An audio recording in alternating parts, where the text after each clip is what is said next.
Bismillahirrahmanirrahim. Assalamu alaikum. Students, I hope you all are fine and healthy, and you are all practicing the social distance and maintaining the decorum and taking care of you, yourself, your family. And I hope you are taking care of people around you who are in need of you, who have are to be supported by you people, because you are the young people. You have to lead this this world, and you have to play a leading role in helping our people who are in dire need, and at this testing and challenging time of COVID-19. And we are due to this pandemic, we are using this online teaching mode, and alhamdulillah, this is our third lecture, and which is going well.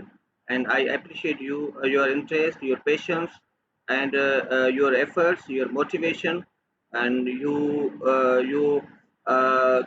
get prepared. And I know that most of you are taking greater pain and are taking greater efforts to connect from remotely, and to connect from villages, and to connect from different areas. And you are also facing, I know that you are facing different problems related to the connectivity, related to the access to the internet, related to access to the devices. But it is your motivation, and it is your enthusiasm, it is your thirst for knowledge that you try to be available online during the class. And I appreciate you all, and I wish you all the best. And inshallah, we together we may make a difference, because you know that everything around the world has changed due to this pandemic, and this is very testing and challenging time for all of us. So we have to be patient, we have to be persistent in our thirst for the knowledge, and we have to be focused. Okay, we don't want to waste the time. We want to make this challenge as an opportunity. We have to take this as an opportunity, because there is a threatening environment, but we have to get maximum benefit out of this situation. And you must know that every student, every teacher is in connection with you, our Senior University Dhaka campus, in the leadership of our Pro Vice Chancellor, are determined to support you, and we will not let you alone.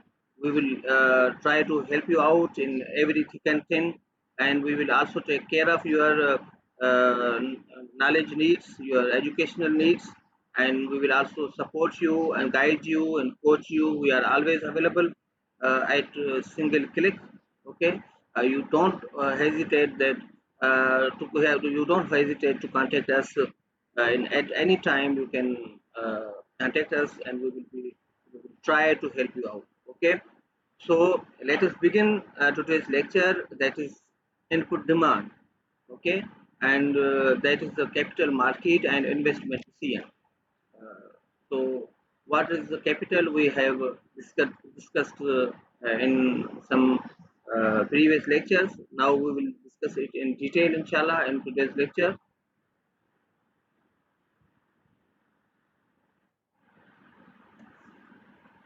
So this is the outline of our chapter. What are the contents of this lecture are outlined here. Let us define capital. Let us start with the definition of the capital. Capital refers to those goods produced by economic system that are used as inputs to produce other goods and services in the future. You may recall our previous lecture where I discussed that the products may be classified into two major categories. One category of products are called consumer goods. Okay. Another category is called capital goods. So what are the consumer goods? Consumer goods are the goods that are used by the consumers for and they cannot be used to develop any other the goods. Okay, they are produced and developed to address a particular need of a particular person or a particular household, so that consumer good is used to satisfy a needs of an individual or a household, and no any other good may be produced out of the consumer good. Say for example, anything those consumer goods might be perishable, may have a single use, because say for example you purchase a burger and you use it, consume it, and that finishes. And on other hand, you purchase a refrigerator, fridge, or the mobile, or anything, or the laptop which you are using right now. These are consumer goods. Sometimes laptops are used to produce some other products, like when we we use them as a to develop some printing material, etc. However, they are purely consumer goods which cannot be used to prepare or to produce some other goods. Okay, so the capital goods, on the other hand, are the goods which are produced by the economic system, but they are used as an input to produce other goods and services in the future. Okay, so those capital goods might be the equipment and machinery, and those might be used which are used to develop some other goods and services. Okay, so there might be the tangible capital, and there might be the intangible capital. Tangible capital क्या होती है? Tangible capital वो है जिसे हम देख सकते हैं, जिसे हम छू सकते हैं, और जिसे हम जो है वो मूव कर सकते हैं, और जिसे हम आइडेंटिफाई कर सकते हैं, और जिसको हम डिफ्रेंशिएट कर सकते हैं, और जिसकी कुछ शेप होती है, और वो टेंजिबल चीज़ें होती हैं। तो टेंजिबल कैपिटल क्या है, फिजिकल और टेंजिबल कैपिटल क्या है, और all material things used as inputs. Okay,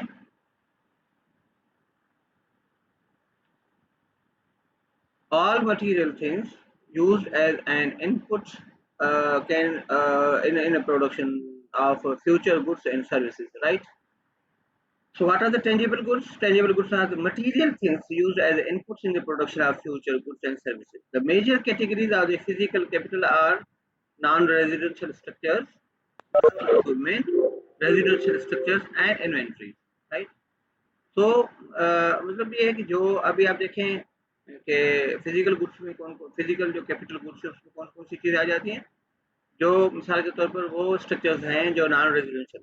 देखिए, एक आप घर बनाते हैं, तो वो घर जो है आपका, आप समझो कंज्यूमर गुड हो गया, ठीक है, आप वो कैपिटल गुड नहीं हुआ, आपने यूज़ किया आप उसमें से कोई इकोनॉमिक एक्टिविटी नहीं कर रहे। मगर जो नॉन रेजिडेंशियल या कमर्शियल आमतौर पे हम कहते हैं, वो बिल्डिंग्स जो हैं वो कोई कमर्शियल एक्टिविटीज़ में इन्वॉल्व होती हैं। तो वो जितने भी स्ट्रक्चर्स हैं उनको आप सेल भी कर सकते हैं, उनको उनकी मार्केट में प्राइस भी बनती है, और उसमें जो है वो कोई कमर्शियल एक्टिविटी होती है जिससे मुख्तलिफ किस्म के प्रोडक्ट्स और सर्विसेज बनती है। मिसाल के तौर पर अगर आपने एक स्ट्रक्चर बनाया और वहाँ पे एक बंदे ने बैंक कायम किया, और डेफिनेटली बैंक जो है वो अपने वहाँ पे प्रोडक्ट्स डेवलप कर रहा है, सर्विसेज जो है वो प्रोवाइड कर रहा है, ठीक है।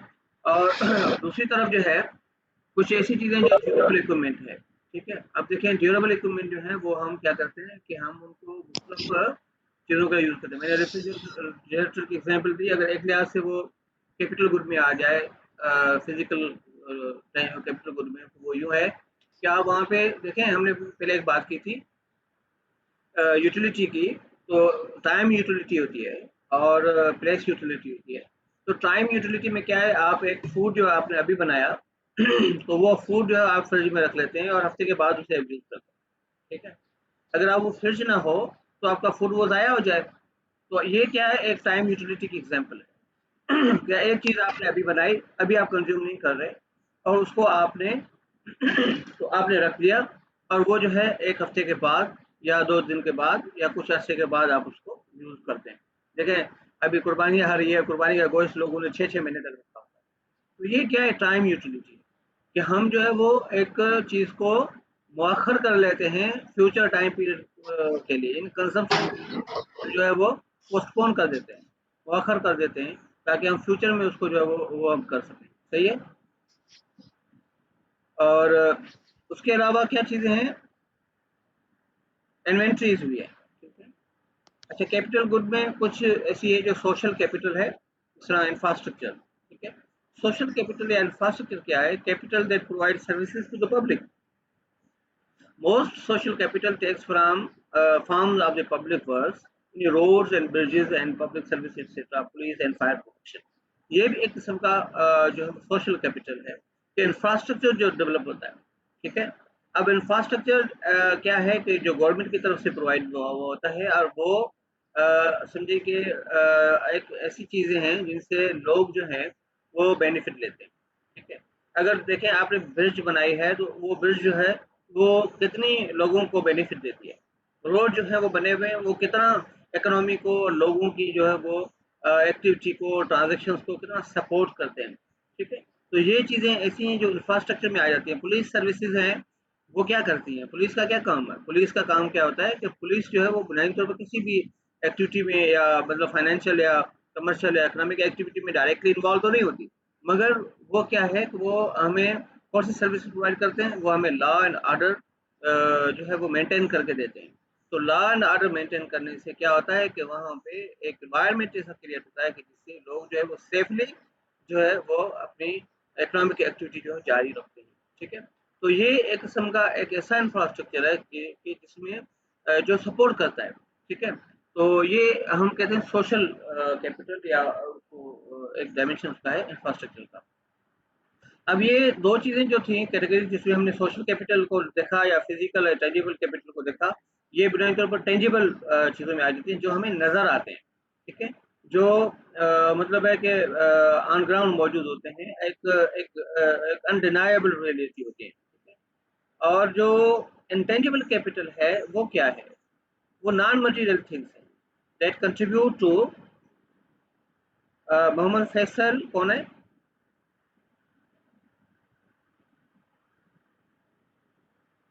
So what are the intangible capital? These are the non-material things that contribute to the output of future goods and services, right? ये नॉन मटेरियल थिंग्स है। जिस तरह हमने पहले देखा था कि वो टेंजिबल गुड्स जो हैं वो मटेरियल थिंग्स हैं जिनकी कोई ना कोई शेप होती है और जिन्हें हम देख सकते हैं। और कॉन्ट्ररली जो ह्यूमन कैपिटल है वो एक किस्म का इंटेंजिबल कैपिटल है। ह्यूमन कैपिटल क्या है? The capacities which we possess, capacities in the form of the knowledge, skills and attitudes। Okay। Human capital is a form of intangible capital that includes skills and other knowledge that workers have or acquire through the education and training, and that yields valuable services to a firm over time। ठीक है। तो अभी देखें कि कोई भी firm है, कोई भी इदारा, कोई कारखाना, कोई भी इंस्टीट्यूट। ठीक है। तो उनके पास सिर्फ फिजिकल कैपिटल ही नहीं होता। मिसाल के तौर पर उनके पास बड़ी बड़ी बिल्डिंग है, मशीनरी है, गाड़ियां हैं, रोड रास्ते हैं, और फील्ड है, ज़मीनें हैं, ये वो जो कुछ भी है, ये उनकी क्या है? उनके फिजिकल कैपिटल हैं, टेंजिबल कैपिटल है। मगर अगर उन्होंने कोई प्रोडक्शन करनी है या सर्विसेज प्रोवाइड करनी है तो वो सिर्फ इन मशीनरी के बुनियाद पे ही नहीं कर सकते। They need humans, they need the people. ठीक है। और humans are compared are valued with regard to what? not with regard to the height and weight they have, okay, with regard to the skills and knowledge they put into the work। okay। यानी आप हम एक बंदे को दूसरे बंदे के ऊपर तरजीह देते हैं, किस बुनियाद पे देते हैं? ऑर्गेनाइजेशंस में जो दर्जाबंदी की होती है सैलरीज के हवाले से या अहदों के हवाले से, प्रमोशंस के हवाले से, उनके बेसिस क्या होता है? उनका बेस होता है कि एक बंदे के पास नॉलेज स्किल्स ज़्यादा होते हैं और दूसरे के पास कम होते हैं। ठीक है। और जो हम प्रमोशन देते हैं, अपॉइंटमेंट्स करते हैं, जो हम जॉब देते हैं, तो उन्हीं की बुनियाद पे करते हैं।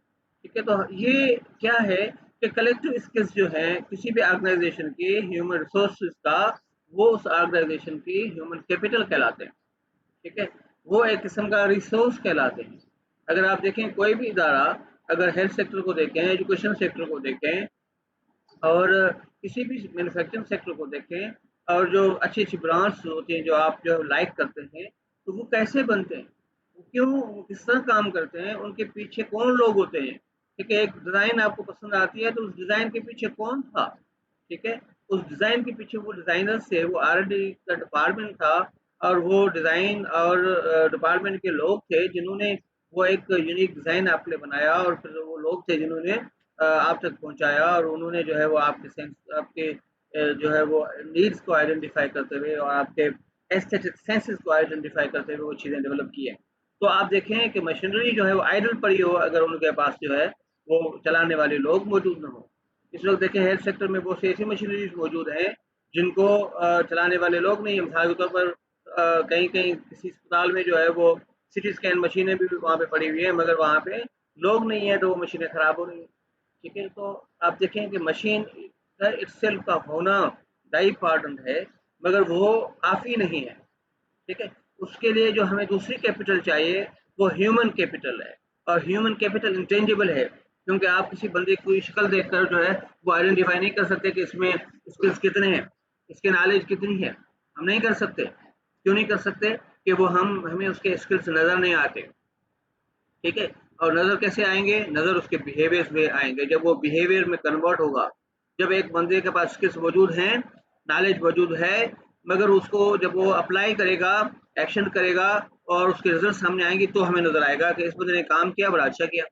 ठीक है, और इस बंदे ने जनाब अपना जो है जो भी प्रोडक्ट दी, जो परफॉर्मेंस दी है अच्छी दी है, तो हमें पता चलेगा कि ये बंदा तो बड़ा नॉलेजेबल है, ये बंदा तो बड़ा स्किलफुल है। ठीक है, तो ये इंतहाई इंपॉर्टेंट चीज़ है कि ह्यूमन कैपिटल का होना ये कॉम्पिटिटिव एडवांटेज के लिए बेहतरीन और ज़रूरी है।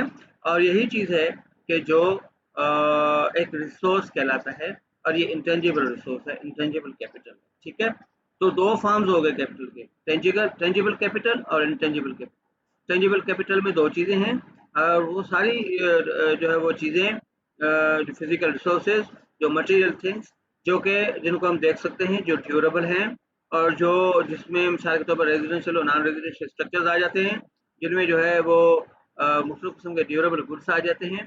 ठीक है, वो क्या है? एक किस्म का मतलब फिजिकल जो है वो रिसोर्सेज हैं और दूसरा हमने कहा इंफ्रास्ट्रक्चर है, वो भी एक किस्म की टेंजिबल कैपिटल है कि ये सारी चीज़ें मौजूद होती हैं तो इकोनॉमिक एक्टिविटी जो है वो बेहतर होती है और उसकी अगली जो चीज़ें हैं वो है इंटेंजिबल कैपिटल जिसमें हम ह्यूमन कैपिटल को इंक्लूड करते हैं। अच्छा, एक चीज़ है कि कैपिटल जो है उसका एक टाइम डायमेंशन है। ठीक है, टाइम डायमेंशन से क्या मुराद है कि the value of capital is only as great as the value of the services it will render over time. ठीक है, यानी आप कोई भी चीज़ हो और उसकी वैल्यू जो है वो इससे मबनी है कि वो कितना अरसा रहेगी और कितने अरसे तक वो उसकी जो है सर्विसेज जो है वो प्रोवाइड होती रहेंगी।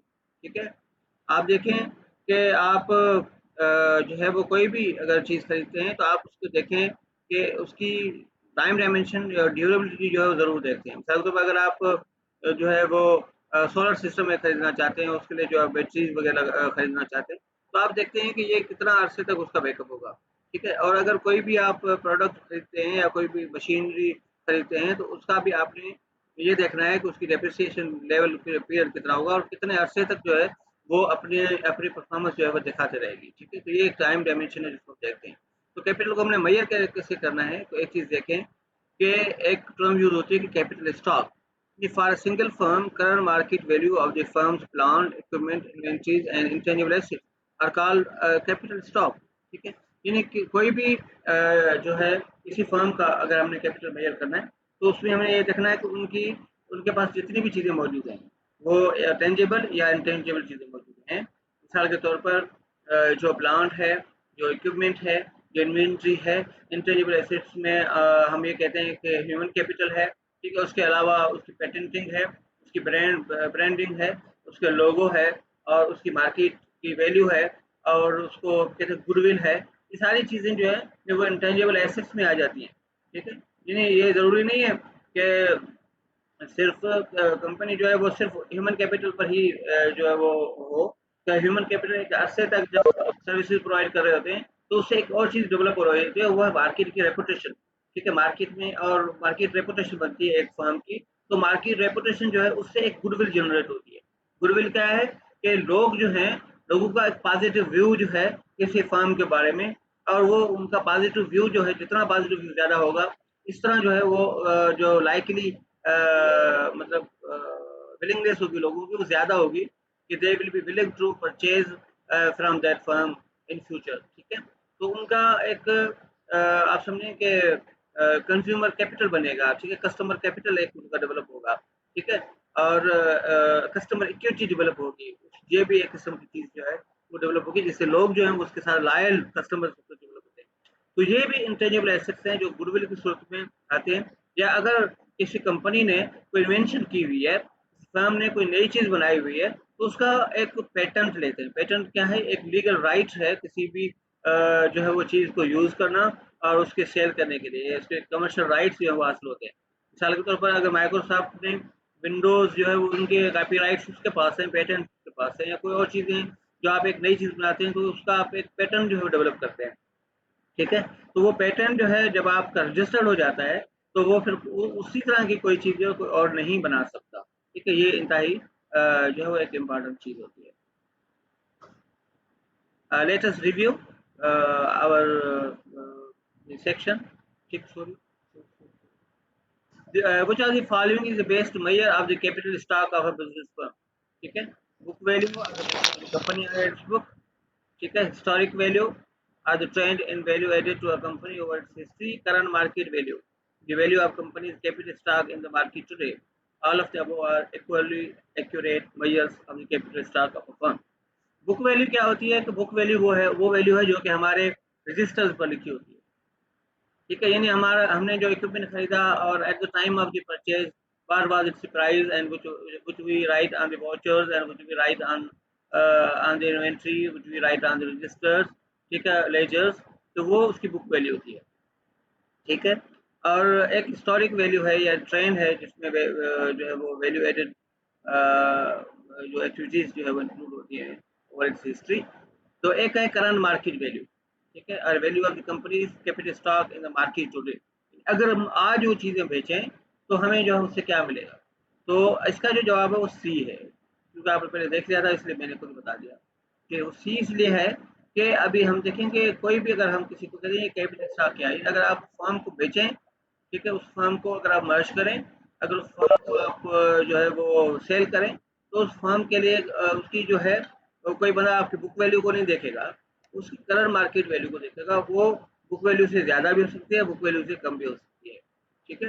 तो ये ज़रूर जो है वो चीज़ें होती हैं जो जो कि हम कहते हैं उसको कैपिटल स्टॉक, सही है।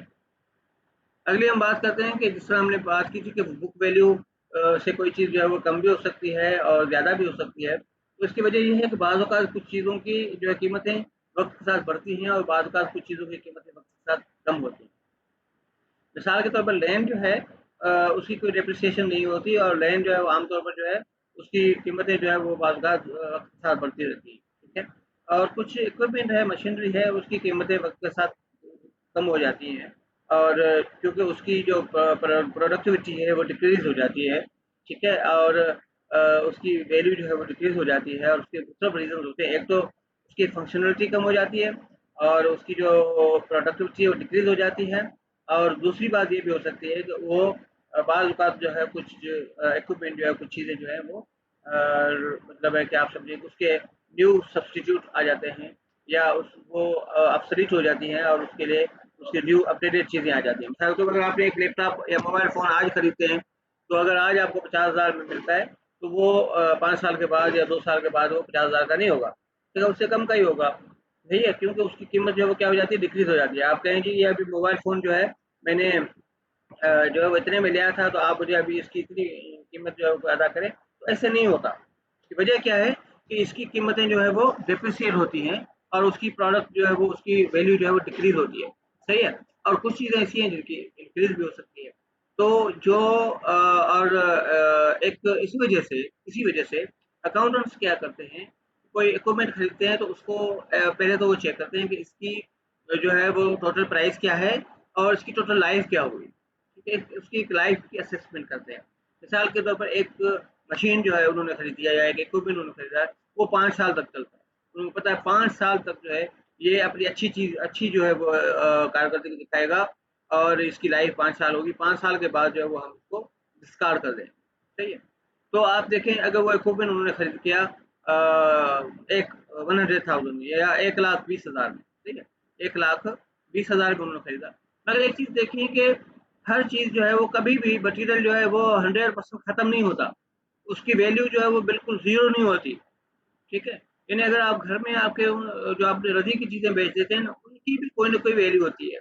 उस वैल्यू को हम कहते हैं स्क्रैप वैल्यू, या उस वैल्यू को हम कहते हैं कि जो है वो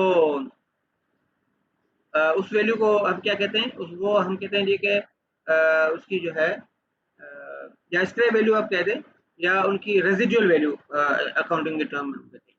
तो आप देखें कि हमने कहा एक इक्विपमेंट जो हमने 1,20,000 का खरीदा और 5 साल उसकी लाइफ है, और 5 साल के बाद अगर हम बेचेंगे तो उसकी असेसमेंट हमने की कि ये 20,000 का जाएगा, ठीक है? तो आप देखें कि उसमें 1,20,000 से उसकी रेजिडुअल वैल्यू निकाली तो टोटल वैल्यू कितनी है, 1,00,000 की। यानी आपने 1,20,000 में तो लिया और 5 साल के बाद बेचेंगे तो 20,000 तो आपको मिल जाएंगे सीधे सीधे, ठीक है? बाकी कितने बच गए, 1,00,000। 1,00,000 को आप फिर क्या करते हैं, 5 सालों में डिवाइड करते हैं। हर साल के कितने बन गए, 20,000। तो हर साल उस इक्विपमेंट को यूज करने के आपको कितने मिलते हैं, मतलब कितने आप उसको इकोनॉमिक एक्टिविटी में उसका शेयर कितना इंक्लूड करते हैं, वो 20,000 पे। वो जो 20,000 है वो एक लिहाज है उसकी डेप्रिसिएशन वैल्यू, यानी 20,000 सालाना उसकी कीमत जो है वो डिक्रीज हो रही है, ठीक है? तो ये उसकी हम उसको कहते हैं डेप्रिसिएशन वैल्यू, यानी उसकी जो है आप समझें कि वो वैल्यू उसकी जो है वो डिक्रीज हो रही है, तो उसको हम डेप्रिसिएशन कहते हैं, decline in assets economic value over time. तो इन्वेस्टमेंट उसके मुकाबले में क्या है कि new capital addition to firms capital stock. जब भी कोई फर्म जब डिसाइड करती है कि हम कोई कैपिटल स्टॉक में, जैसे हमने पहले बात की, कैपिटल स्टॉक क्या है कि आपके फर्म के इस वक्त जितने भी आपके पास एसेट्स हैं, फिजिकल या टेंजिबल एसेट्स या इंटेंजिबल एसेट्स, उनकी जो मार्केट वैल्यू है वो आपका कैपिटल स्टॉक है। तो उस कैपिटल स्टॉक में जैसे जैसे कोई चीज़ नई आप ऐड करते जाएंगे, वो उसकी क्या हो जाएगी, उसको आप कहेंगे इन्वेस्टमेंट, वो एक्सपेंडिचर नहीं है। एक डिफरेंस है, दो टर्म्स यूज होती है, एक एक्सपेंडिचर की और एक इन्वेस्टमेंट की। एक्सपेंडिचर वो चीज़ है, वो पेमेंट्स हैं जो आप करते हैं और उन चीज़ों के लिए जो कि एक टाइम पीरियड होती हैं, और उनकी जो वैल्यू एडिशन है वो एक महदूद पीरियड के लिए होती है, जैसे एक अकाउंटिंग पीरियड के लिए 1 साल के लिए होती है, ठीक है? और अगर ऐसी चीज़ें हैं और ऐसी आप एक्सपेंडिचर करते हैं जो कि ज़्यादा अरसा आपको बेनिफिट देगा, तो वो और वो किसी टेंजिबल और इंटेंजिबल सूरत में आपके पास मौजूद हो, तो उसको हम इन्वेस्टमेंट कहते हैं, क्योंकि हम आपने उससे ज़्यादा उससे बेनिफिट हासिल करना है, ठीक है? तो न्यू कैपिटल एडिशन जो है फर्म में, उसको हम कैपिटल स्टॉक में जब एडिशन करते हैं तो उसको क्या कहते हैं, इन्वेस्टमेंट, ठीक है? Although the capital is measured at a given point in a time in a stock, investment is measured over a period of time in a flow. The flow of investment increases the capital stock. सही है? यानी stock की जब आप definition करते हैं, stock क्या है, किसी भी चीज की measurement at a single point in time. मिसाल के तौर पर आज जो है हम एक फर्म की जो जो मार्केट वैल्यू जो है वो मेजर करें तो वो स्टॉक को हम देंगे, इसको हम कहते हैं स्टॉक। और जो पीरियड ऑफ टाइम यानी कि हर वक्त हम करते रहते हैं, 1 साल तक करते हैं, 5 साल तक करते हैं, तो ये उसकी डेफिनेशन है, उसको हम कहते हैं फ्लो, सही है? The flow of investment increases the capital stock, यानी आप जैसे जैसे चीज़ें जो है ऐड करते जाते हैं, न्यू इक्विपमेंट परचेज करते जाते हैं, न्यू मशीनरी परचेज करते जाते हैं, नए लोग हायर करते जाते हैं, या नई इन्वेंशंस करते जाते हैं, नए पैटर्न्स जो है वो आप डेवलप करते जाते हैं, तो ये एक किस्म की आप कैपिटल स्टॉक में जो है वो एडिशन कर रहे हैं। तो ये इस हिसाब से आप इन्वेस्टमेंट कर रहे हैं जो कि आपको for particular period of time आपको बेनिफिट देगा। तो ये एक किस्म का फ्लो, ठीक है, जो आगे बढ़ रहा है, ठीक है? तो ये इन्वेस्टमेंट है, डेप्रिसिएशन है, किसी प्राइवेट इन्वेस्टमेंट कंपनी की एग्जांपल है कि मिसाल के तौर पर जो है वो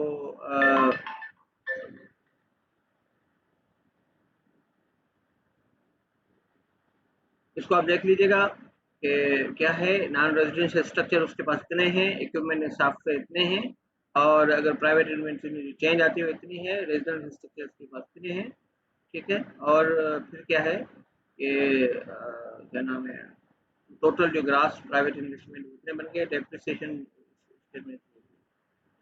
तो एग्जांपल है आगे सवाल, sorry, which of the following statement is correct? Net investment equals grass investment plus depreciation, grass investment minus depreciation equals net investment, okay? अब देखिए, आपने जो इन्वेस्टमेंट किया है, जितनी भी आप इन्वेस्टमेंट करते हैं, जो चीज़ें आप ऐड करते हैं वैल्यू एडिशन में, ठीक है। उसमें जब आप डेप्रिसिएशन निकालते हैं तो हम उसको कहते हैं नेट इन्वेस्टमेंट। ठीक है, यानी आप आपने जो आपके पास स्ट्रक्चर मौजूद हैं, नॉन रेजिडेंशियल या रेजिडेंशियल स्ट्रक्चर मौजूद हैं, जो आपके पास इक्विपमेंट सॉफ्टवेयर मौजूद हैं, ठीक है, जो प्राइवेट इन्वेंट्रीज आपके पास मौजूद हैं, जितनी भी आपके पास कैपिटल स्टॉक मौजूद है, और उस कैपिटल स्टॉक जो है सारा मिलाकर वो आपका क्या है, एक टोटल ग्रास प्राइवेट इन्वेस्टमेंट है, यानी एक ग्रास इन्वेस्टमेंट है। ठीक है, यानी एक फर्म की इन्वेस्टमेंट है। ठीक है, उस फर्म के इन्वेस्टमेंट में जो डेप्रिसिएशन वैल्यू है वो आप जब निकालते हैं अपने एसेट्स की, तो जो बाकी चीज बचती है उसको हम क्या कहते हैं, नेट इन्वेस्टमेंट। आगे अब हम आते हैं कैपिटल मार्केट में, कि कैपिटल मार्केट क्या चीज़ है और उसके जो है वो कौन से एलिमेंट्स हैं। What is the capital market? Capital market may be defined as a thing which is provided by the household. The market in which households supply their savings to the firm and they demand funds to buy a capital goods. ठीक है, ये again वो diagram है जो हमने पहले भी discuss किया था, तो उसको आप रिकॉल करें कि उस डायग्राम में क्या है कि देखें कि एक इंटरेक्शन है हाउस होल्ड का और फर्म के दरमियान। ठीक है, कुछ चीज़ें जो है हाउस होल्ड से फर्म की तरफ मूव करती हैं और कुछ चीज़ें जो है फर्म से हाउस होल्ड की तरफ जो है मूव करती हैं। ठीक है, और जो चीज़ें हाउस होल्ड क्या करते हैं, हाउस होल्ड फर्म से प्रोडक्ट्स खरीद करते हैं। ठीक है, क्योंकि फर्म जो है वो बुनियादी तौर पर प्रोडक्शन का काम करती है, कुछ प्रोडक्शन गुड्स और सर्विसेज जो है वो मैन्युफैक्चर करती हैं, तो हमें as a household members हमें ज़रूरत पड़ती है उन चीज़ों की, तो हम उनसे वो खरीद करते हैं। मगर ये है कि हमने ये भी देखा था कि हम उनको फिर क्या करते हैं, हम उन्हें पेमेंट्स करते हैं, यानी प्रोडक्ट्स की पेमेंट करते हैं। मगर एक और चीज़ भी हमने देखी थी कि कैपिटल मार्केट जो फर्म्स हैं वो सिर्फ प्रोडक्ट हमें देती नहीं है, मगर हमें हमसे कुछ लेती भी है। हमें हमसे क्या लेती हैं, हम हमसे जो है वो लेबर लेती है, यानी हाउस होल्ड जो है उन्हें लेबर भी प्रोवाइड करते हैं। ठीक है, और उन्हें जो है वो कुछ फैक्टर ऑफ प्रोडक्शन जो है, क्योंकि these are owned by household, तो वो फर्म्स उनसे खरीदती है, हाउस होल्ड से खरीदती है।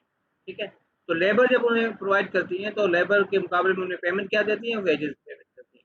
ठीक है, हम फर्म जो है पेमेंट करते हैं। मगर एक और चीज़ है जो कि कैपिटल मार्केट उनके साथ इंटरेक्ट करती है हाउस होल्ड में, कि हाउस होल्ड के पास सेविंग्स होती हैं। सेविंग्स क्या है कि आपकी जो टोटल इनकम है उनमें से जितना एक्सपेंडिचर आपने निकाला और जो सरप्लस अमाउंट है वो आपका सेविंग्स बन गया। तो वो सेविंग्स आप क्या करते हैं, सेविंग्स जो है आप फर्म्स को देते हैं। ठीक है, और वो फर्म्स आपको उस सेविंग्स के मुकाबले में पेमेंट क्या करती है, इंटरेस्ट वगैरह पेमेंट करती है या प्रॉफिट जो है वो पे करती है। ठीक है, तो वो जो सेविंग्स फर्म्स आपसे लेती हैं, तो वो सारे लोगों की सेविंग्स इकट्ठे करके फिर वो उनसे आगे लोन वगैरह देते हैं या उस तरह की जो है वो एक्टिविटीज होती है। ठीक है, इसके हवाले से कुछ चीज़ें जो कि इंस्ट्रूमेंट यूज होते हैं, उनमें एक इंस्ट्रूमेंट जो है वो उसको हम कहते हैं बॉन्ड। The bond क्या है, a contract between a borrower and a lender in which the borrower agrees to pay the loan at some time in the future along with the interest payment along the way. Okay? यानी bond क्या है, ये मतलब मिसाल के तौर पर कुछ बॉन्ड्स आप खरीदते हैं, तो बॉन्ड में कोई भी चीज़ जो है वो आपको टेंजिबल नहीं मिलती, सवाए उसके एक सर्टिफिकेट आपको मिलता है, एक कॉन्ट्रैक्ट मिलता है जिसमें आपको ये बताया जाता है कि आपने इतने पैसे जो पेमेंट की है उस बॉन्ड की प्राइस के हिसाब से, और उसके ऊपर जो है एक मुकर्ररा जो है वो इंटरेस्ट पेमेंट होती है। मिसाल के तौर पर अगर आपने 10,000 का एक बॉन्ड खरीद किया है तो उसके ऊपर 10% जो है वो आपको इंटरेस्ट रेट जो है वो बॉन्ड देने वाला आपको पे करेगा। सही है, वो आपको पे करेगा और आप at the particular period of time जो है वो 10,000 प्लस 10% आप उनसे ले सकते हैं और वो बॉन्ड आप उसे वापस कर सकते हैं। ठीक है, तो इस तरह की जो है वो एक ये एक कॉन्ट्रेक्चुअल एग्रीमेंट होता है बारोवर और टेंडर्स के दरमियान। ठीक है, तो इसी से फाइनेंशियल मार्केट्स डेवलप होती है। जो फाइनेंशियल कैपिटल मार्केट है वो क्या है, it is a part of the capital market in which सेवर्स and investors interact through intermediaries, से फॉर एग्जांपल बैंक्स और अदर एजेंसीज। ठीक है, जो फाइनेंशियल मार्केट में काम करती हैं, तो उसमें जो है वो लोग हैं जो बैंकिंग का, जिसका मैंने एग्जांपल किया, तो बैंक में क्या होता है, बैंक में यही होता है कि लोग सेविंग्स वगैरह जो है वो जमा कराते हैं और उसके मुकाबले में जो है वो उन्हें कुछ सर्विसेज जो है वो वसूल होती है, इंटरेस्ट वगैरह पेमेंट होती है। थोड़ा इसको यहाँ ये डायग्राम आप देख लें, डायग्राम के अंदर जो चीज़ें ज़्यादा एक्सप्लेन हुई है। तो फर्म्स का और हाउस होल्ड के दरमियान में इंटरेक्शन क्या है कैपिटल मार्केट के अंदर, या उसको हम फाइनेंशियल मार्केट भी कहते हैं। तो हाउस होल्ड क्या करते हैं, हाउस होल्ड ने सेव किया, सेव फॉर एग्जाम्पल $1000, सही है। तो उन्होंने सेव करके क्या किया, उन्होंने लैंड किया, यानी उन्होंने कर्जा दिया किसको, फर्म्स को, बैंक्स को या इदारों को, ठीक है। तो उन्होंने जो है वो चीज़ें दी, और फर्म जो है वो क्या करती है, उन्हें 1000 का बॉन्ड जो है वो इशू करती है, ठीक है। यानी आपको एक बॉन्ड दे दिया और उसके मुकाबले में आपसे 1000 रुपये दे दिया, ठीक है। और ये आप बॉन्ड जो है वो रिसीव करते हैं, कौन, हाउस होल्ड जो है वो रिसीव करते हैं, ठीक है। फिर आप देखें कि इनकी जो है, जब इनको बॉन्ड मिला तो यकीनन उनकी सेविंग का के हिसाब से वो $1000 जो है उनकी इंक्रीज हो गई, ठीक है। और उससे वो क्या करते हैं, कैपिटल फर्म्स क्या करती हैं, जब उन्हें सेविंग्स की सूरत में पैसे जो है हाउस होल्ड से मिलते हैं, तो वो क्या करते हैं, उनसे वो कैपिटल इन्वेस्टमेंट करते हैं, यानी इन्वेस्टमेंट डिसीजन लेते हैं, जिससे वो मुख्तलिफ किस्म की मशीनरी खरीदते हैं, मुख्तलिफ किस्म के इक्विपमेंट खरीदते हैं, और मुख्तलिफ किस्म की जो है वो कैपिटल स्टॉक्स जो है वो परचेज करते हैं। तो उससे क्या होगा, कैपिटल स्टॉक परचेज करने से उन्हें क्या बेनिफिट होगा, उसको वो प्रोडक्शन प्रोसेस में यूज करके मुख्तलिफ किस्म की गुड्स एंड जो है वो प्रोडक्ट्स जो है वो क्या नाम है वो करते हैं, मतलब उसे प्रोड्यूस करते हैं और वो फर्दर बेच के अपना कारोबार करते हैं। तो ये एक इंट्रोडक्शन है फर्म्स का और हाउस होल्ड के दरमियान में कैपिटल मार्केट में या फाइनेंशियल मार्केट में। क्योंकि बुनियादी तौर पर जो है, जिस तरह बैंक जो है, बैंक तो मुख्तलिफ किस्म के अकाउंट मेंटेन करती है ना, तो उसमें तो मुख्तलिफ किस्म के अकाउंट्स मेंटेन होते हैं, सेविंग अकाउंट है या करंट अकाउंट है, जो भी है, जहाँ आप पैसे जो है अपने जमा कराते हैं। तो एक नॉर्मल फर्म जो है वो या बॉन्ड इशू करती है, शेयर इशू करती है, स्टॉक्स इशू करती है, जिससे वो जो है हाउस होल्ड से इंटरेक्ट करते हैं और वो उनसे पैसों की बारोइंग और लैंडिंग का जो है प्रोसेस होता है, ठीक है। Which of the following constitute a demand for capital in the capital market, ठीक है। कौन सी चीज है जो कि कैपिटल मार्केट में डिमांड किसको होती है, सेविंग है, डेप्रिसिएशन है, इन्वेस्टमेंट है, या फाइनेंशियल इंस्टीट्यूशन है, आप क्या कहेंगे, कौन जवाब देगा, इन्वेस्टमेंट, ठीक है।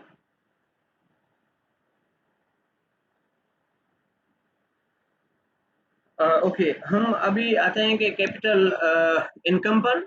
कैपिटल मार्केट में कैपिटल इनकम जो है वो किसको कहते हैं, income earn on the saving that have been put to use through the financial capital market, okay. यानी कैपिटल इनकम से मुराद क्या है, कि वो कैपिटल इनकम वो मतलब है इनकम है जो कि आप मुख्तलिफ किस्म की सेविंग से हासिल करते हैं। फाइनेंशियल मार्केट में आप सेविंग करके वहाँ जमा कराते हैं, तो उनके मुकाबले में जो चीज़ें आपको मिलती हैं वो आपको आपका आपके लिए इनकम कैपिटल इनकम कहलाती है। उसके मुख्तलिफ किस्म के जो है वो फॉर्म्स हैं, ठीक है। मिसाल के तौर पर एक इंटरेस्ट है, जिसका मैंने एग्जांपल दी थी पहले भी, कि आप उसको नाम इंटरेस्ट का दे दें, प्रॉफिट का दे दें, ठीक है, जो भी आप नाम देते हैं। मगर आप जब आप सेविंग अकाउंट एक आप मेंटेन करते हैं बैंक में, तो आप, ठीक है, और बैंक आपको क्या करती है, बैंक आपको एक जो है मुकर्ररा रेशो के तहत जो वो आपको पेमेंट करती है, ठीक है, और उसको हम इंटरेस्ट पेमेंट्स कहते हैं, ठीक है। यानी आपने पैसे जमा कराए और आपको कुछ जो है वो पेमेंट्स जो है वो मिली मिली, ठीक है। तो वो आपका आपके एक किस्म का इंटरेस्ट आपको डेवलप हुआ, यानी 1 लाख आपका अकाउंट मेंटेन है और उसके ऊपर आपको साल के एंड पे अगर 10,000 रुपये मिल गए या 5,000 मिल गए, तो वो 5,000 आपके क्या है, आपकी इंटरेस्ट इनकम है। उसका नाम वो इंटरेस्ट देते हैं, मगर वो आपके लिए एक किस्म की क्या है, इनकम है, सही है। तो उस इनकम को आप क्या क्या कहते हैं, कैपिटल इनकम। एक एक होती है कि हम जो है वो अपनी खुद सर्विस प्रोवाइड कर रहे हैं, समझा रही है, और उससे जो चीज़ हम अर्न करें वो हमारी इनकम है। सर, जो मैं जो है पढ़ाता हूँ तो मुझे सैलरी मिलती है, एक बंदा कहीं काम करता है उससे सैलरी मिलती है, वेज मिलता है, तनख्वाह मिलती है या कमीशन मिलती है, यानी वो खुद बंदा एक्टिविटी कर रहा है, खुद बंदा काम कर रहा है, तो वो उसकी अपनी इनकम है, ठीक है। That is not a capital income. Capital income क्या है, जो कि आपके लिए एक आपका जो कैपिटल स्टॉक का आइटम है, कोई एसेट है, वो आपको कोई चीज़ डेवलप करके दे, ठीक है। मिसाल के तौर इंटरेस्ट है, रेंट है, आप आपने एक दुकान बनाई हुई है, दुकान आप अगर खुद चला रहे हैं, ठीक है, और तो उससे तो डेफिनेटली आपकी जो इनकम है वो आपकी ऑपरेशनल इनकम है, आप काम कर रहे हैं और उस काम के मतलब मुकाबले आपको जो है वो एक इनकम मिल रही है। मगर अगर आप एक दुकान आप खुद नहीं चला रहे, आपने रेंट पे दे दिया है, ठीक है, और उसके लिए कोई और बंदा जो है आपको उसका एक फिक्स जो है मंथली इन जो है वो रेंट पे करता है, तो वो आपकी कैपिटल इनकम है, क्योंकि आप खुद नहीं कमा रहे, आपका एसेट जो है वो आपके लिए कमा के दे रहा है, और आपका एसेट क्या है, वो आपके ऊपर जो वो आपकी सेविंग्स से ही आपने बनाया था ना, ठीक है, तो आपकी सेविंग जो है वो आपको एक इनकम जनरेट करके दे रही है, तो आपके लिए कैपिटल इनकम है, सही है। तो इंटरेस्ट जो है वो are the payments made for the use of the money, यानी आप जब बैंक में पैसे जमा कराते हैं तो और वो बैंक वाले आपको पैसे जो है वो यूज करते हैं, और उसके मुकाबले में आपको कुछ पेमेंट्स देते हैं, उनका नाम उन्होंने इंटरेस्ट दिया है, और वो आपके लिए एक कैपिटल इनकम है। तो कैपिटल इनकम जो है वो बुनियादी तौर पर ये हमेशा इंटरेस्ट जो है वो मेजर होता है एक रेशियो के तहत, एक उसका एक रेट मुकर्रर होता है, यानी पर 100, यानी परसेंट के हिसाब से, ठीक है। वो fee paid annually expressed as a percentage of the loan और द डिपॉजिट, यानी आप अगर कोई डिपॉजिट आपने कराया हुआ है तो उसका एक एनुअल परसेंटेज होता है, और उसके मुकाबले में उसको हम क्या कहते हैं, इंटरेस्ट रेट, यानी मिसाल के तौर पर 10% है, 5% है, जितना भी, और वो लोन पे भी होता है, अगर आप बैंक से लोन लेते हैं, ठीक है, तो वो भी आप उनको पे करते हैं, और डिपॉजिट पे बैंक आपको पे करते हैं, ये let us revise. How is a decision to undertake a new investment project made? जब आप कोई प्रोजेक्ट का आप डिसीजन लेते हैं न्यू इन्वेस्टमेंट का, तो आप कैसे लेते हैं, decision based on the expected depreciation schedule of the new asset, या decision to undertake a new investment project based on the rate of contribution of investment to capital stock of the firm. Projects are undertaken as long as the revenue likely to be realized from investment are sufficient to cover the interest payments to the household. Decision to undertake a new investment project is based on the ability of firm to raise capital. आप क्या कहेंगे? Projects are undertaken as long as the revenues likely to be realized from the investment are sufficient to cover the interest payment to the household. ठीक है, यानी आप जो है उसी प्रोजेक्ट को लेंगे जो कि आप उससे इतना रेवेन्यू जनरेट कर सकें कि कम से कम जो है वो जो आप उसके मुकाबले में जो आप पेमेंट्स करते हैं वो भी आपकी पूरी हो जाएं, और आपके लिए कुछ इनकम जो है वो भी जनरेट हो जाए, ठीक है। कैपिटल इनकम में हम नेक्स्ट जो है वो जैसा हमने पहले बात की कि एक उसका फॉर्म था इसका इंटरेस्ट का, ठीक है, और दूसरा क्या है, प्रॉफिट का, ठीक है। प्रॉफिट क्या है? Profit is the excess of revenue over cost in the given period, ठीक है, यानी प्रॉफिट जो है it is the difference between the मतलब एक cost which you have paid for a resource and income which you have generated with regard to sale of particular goods and services, right. तो ये एक difference है इसका, अगर revenue ज्यादा है कास्ट कम है तो आप प्रॉफिट में, अगर रेवेन्यू कम है कास्ट ज्यादा है तो आप लॉस में, ठीक है। तो एक चीज जिसका हमने कहा था बॉन्ड्स वगैरह की, तो एक स्टॉक भी होता है, share of stock is an ownership claim on a firm entitling its owner to a profit share. तो कुछ फर्म्स जो होती हैं वो स्टॉक या शेयर जो है वो इशू करती हैं, ठीक है, उसको नॉर्मली स्टॉक कहा जाता है। तो वो क्या है, वो साथ साथ जो है आपको ओनरशिप के राइट्स भी देते हैं, ठीक है, और उस ओनरशिप के राइट्स के तहत आप को जो है उस स्टॉक्स के बदले में स्टॉक्स के बदले में आपको जो है वो डिविडेंड की पेमेंट्स मिलती हैं, और कुछ जो है वो पेमेंट्स आपको मिलती हैं, यानी कि जब आप अगर कोई प्रॉफिट आपकी कंपनी जो है डेवलप करती है तो वो इन शेप ऑफ क्या नाम है डिविडेंड्स आपको मिलती हैं, ठीक है। इंटरेस्ट और प्रॉफिट का बुनियादी काम क्या है, क्यों ये ज़रूरी है, और वो इकोनॉमिक एक्टिविटी में किस तरह जो है वो अपना रोल जो है वो अदा करते हैं, ये इंतहा इंपॉर्टेंट चीज़ है। इंटरेस्ट में function as an incentive to postpone gratification, profit serve as a reward for the innovation and risk taking, ठीक है। यानी आप देखिए इंटरेस्ट क्या है, कि आप समझें कि अगर आप आपके पास सेविंग है और सेविंग को आप मुख्तलिफ चीज़ों में यूज़ कर सकते हैं, मगर उसको आप अगर इंटरेस्ट का आपको यानी कि चांस है, आपको इंटरेस्ट पेमेंट्स का चांस होता है, तो आप जो है वो नहीं करते, और आप पैसे जो है वो सेविंग जमा कराते हैं किसी इदारे में ताकि आपको इंटरेस्ट मिल जाए। और प्रॉफिट क्या है, कि जो आपने रिस्क लिया, जो आपने इनोवेशन की, जो आपने एक्टिविटी की, जो आपने बिजनेस किया, जो आपने एक न्यू वेंचर डेवलप किया, उसके लिए आपने जो है वो रेवेन्यू जनरेट किया, उस रेवेन्यू का जो प्रॉफिट आपको मिला वो it is as a reward for those risk taking behaviours और activities, right. So when an entrepreneur start a new business by buying capital with her own saving, the person is what? Supplying capital but not demanding capital but not supplying capital. Both supplying and demanding capital. Either supplying, not demanding capital. ठीक है, आप देखें कि जब भी आप नया business शुरू करते हैं तो आप क्या करते हैं, आप डिमांड भी कर रहे हैं, सप्लाई भी कर रहे हैं। डिमांड किससे कर रहे हैं, आप हाउस होल्ड से जो है वो मुख्तलिफ स्रोतों में लोग आपको अपने सेविंग्स जमा कराते हैं। अगर आप डायरेक्ट हाउस होल्ड से नहीं इंटरेक्ट करते, अगर आप इंटरमीडिएट के जरिए इंटरेक्ट कर रहे हैं, मगर पैसा तो हाउस होल्ड का है ना। मिसाल के तौर पर अगर आप दुकान खोल रहे हैं, आप किसी बंदे से कर्जा नहीं लेते, आप जाके बैंक से लेते हैं। तो बैंक के पास किसका पैसा है, बैंक के पास भी हाउस होल्ड का पैसा है, लोगों का पैसा है। तो बैंक तो they work like an intermediate, ठीक है। और वो तो मतलब एक मिडल मैन का कर्जा अदा कर रहे हैं, ठीक है। तो इसका मतलब है कि आपने बैंक से कर्जा लिया, यानी आपने डिमांड भी की, फिर आपने चीज़ें प्रोडक्ट बना के सप्लाई भी की। तो आप दोनों एक्टिविटीज में इंक्लूड हो रहे हैं एज एन एंटरप्रेन्योर। एंटरप्रेन्योर किसको कहते हैं, वो बंदा जो एक नया बिजनेस डेवलप करता है while taking the risk, while facing the uncertainties, okay. ये एक चीज है, उस बंदे को हम एंटरप्रेन्योर कहते हैं कि जो कि नया कोई बिजनेस, कोई नया वेंचर शुरू करता है, कोई इनोवेशन करता है, कोई नई जो है वो फर्म जो है वो इंट्रोड्यूस कराता है।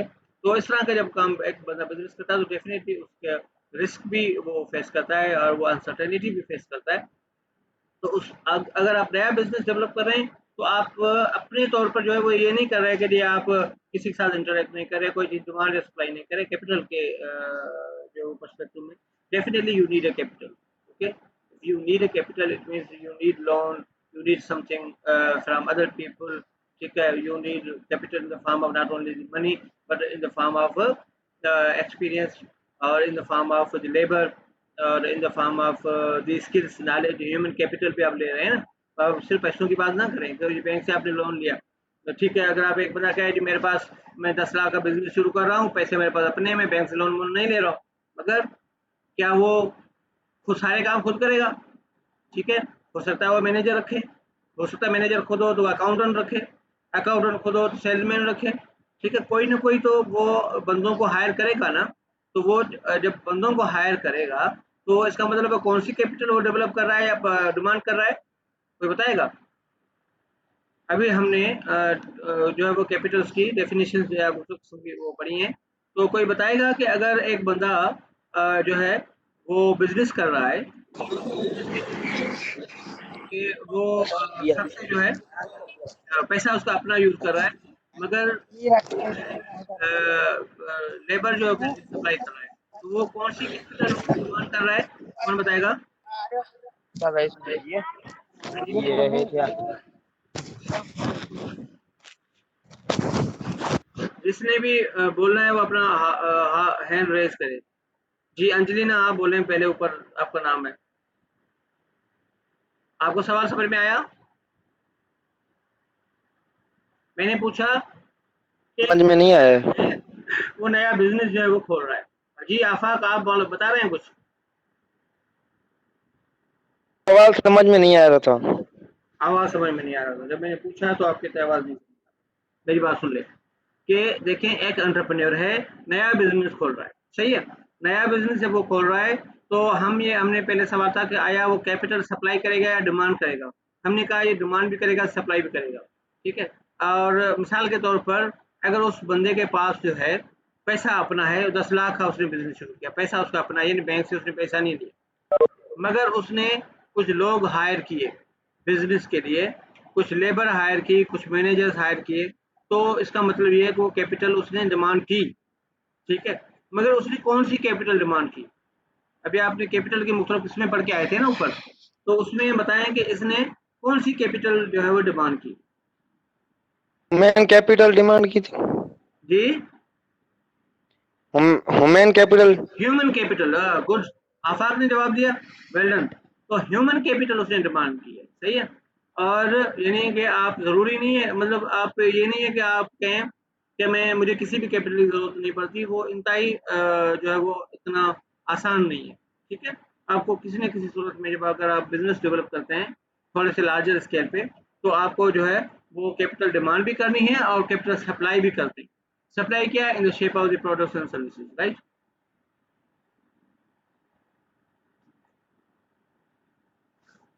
तो फाइनेंशियल मार्केट्स का थोड़ा-सा हम देख लेते हैं कि वो किस तरह जो इंटरैक्ट करती हैं और क्या जो है वो प्रोवाइड करती हैं, ठीक है? और फाइनेंशियल मार्केट्स में कौन-सी फर्म आती हैं, बैंक्स आती हैं, वेंचर कैपिटल फंड्स आते हैं, रिटेन्ड अर्निंग्स की कंपनी है, स्टॉक मार्केट वगैरह जो है सॉरी रिटेन्ड अर्निंग्स फर्म्स की होती है, ठीक है? और स्टॉक मार्केट है। तो आप ये देखें हाउस होल्ड्स क्या करते हैं, सेविंग्स करते हैं, ठीक है? और वो सेविंग्स करते हैं तो वो सेविंग्स जो है वो in the shape of finance मतलब वो यहाँ पे जो है वो मूव करती हैं, ठीक है? और फर्म जो है वो क्या करती हैं, तो वो मुख्तलिफ किस्म के प्रोजेक्ट्स जो है वो लेके आती हैं, ठीक है? जैसे ए में आइसक्रीम भी न्यू बायोटेक्नोलॉजी कॉर्पोरेशन बनाते हैं, ऑटो असेंबली या कुछ इस तरह की जो है वो चीज़ें वो डेवलप करती हैं, ठीक है? तो ये फर्दर जो है आप बुक से कंसल्ट कीजिएगा, ठीक है? तो सवाल ये है कि देखें कि जो भी हाउस होल्ड की इनकम है या सेविंग्स हैं, वो किस तरह चैनल होती हैं। वो बिजनेस लोन की सूरत में होती हैं, वेंचर कैपिटल की सूरत में, रिटेन्ड अर्निंग की सूरत में या स्टॉक मार्केट की सूरत में वहाँ तक लोगों को तक आती हैं। यानी अगर हाउस होल्ड जो हैं वो हैं, तो वो आप देखें कि अगर बैंक्स को वो पैसे अपने सेविंग की सूरत में जमा कराते हैं, ठीक है? और उसके अलावा स्टॉक मार्केट में स्टॉक्स वगैरह परचेज करते हैं, उन तक वो चीज़ें पहुँचाते हैं, ठीक है? वेंचर कैपिटल में भी कुछ चीज़ें जो है वो इन्वेस्टमेंट करते हैं, ठीक है? तो ये पैसे वहाँ तक आ जाते हैं हाउस होल्ड से, और वो हाउस होल्ड जो है वो मुख्तलिफ किस्म के प्रोजेक्ट शुरू करके वो पैसे जो वहाँ पे इन्वेस्टमेंट करते हैं। तो कहने का यहाँ पे सिर्फ एक चीज़ ध्यान रख लें कि जो फर्म्स हैं और हाउस होल्ड हैं, ये आपस में इंटरेक्ट करते हैं sometimes through intermediaries, through financial market, सही है?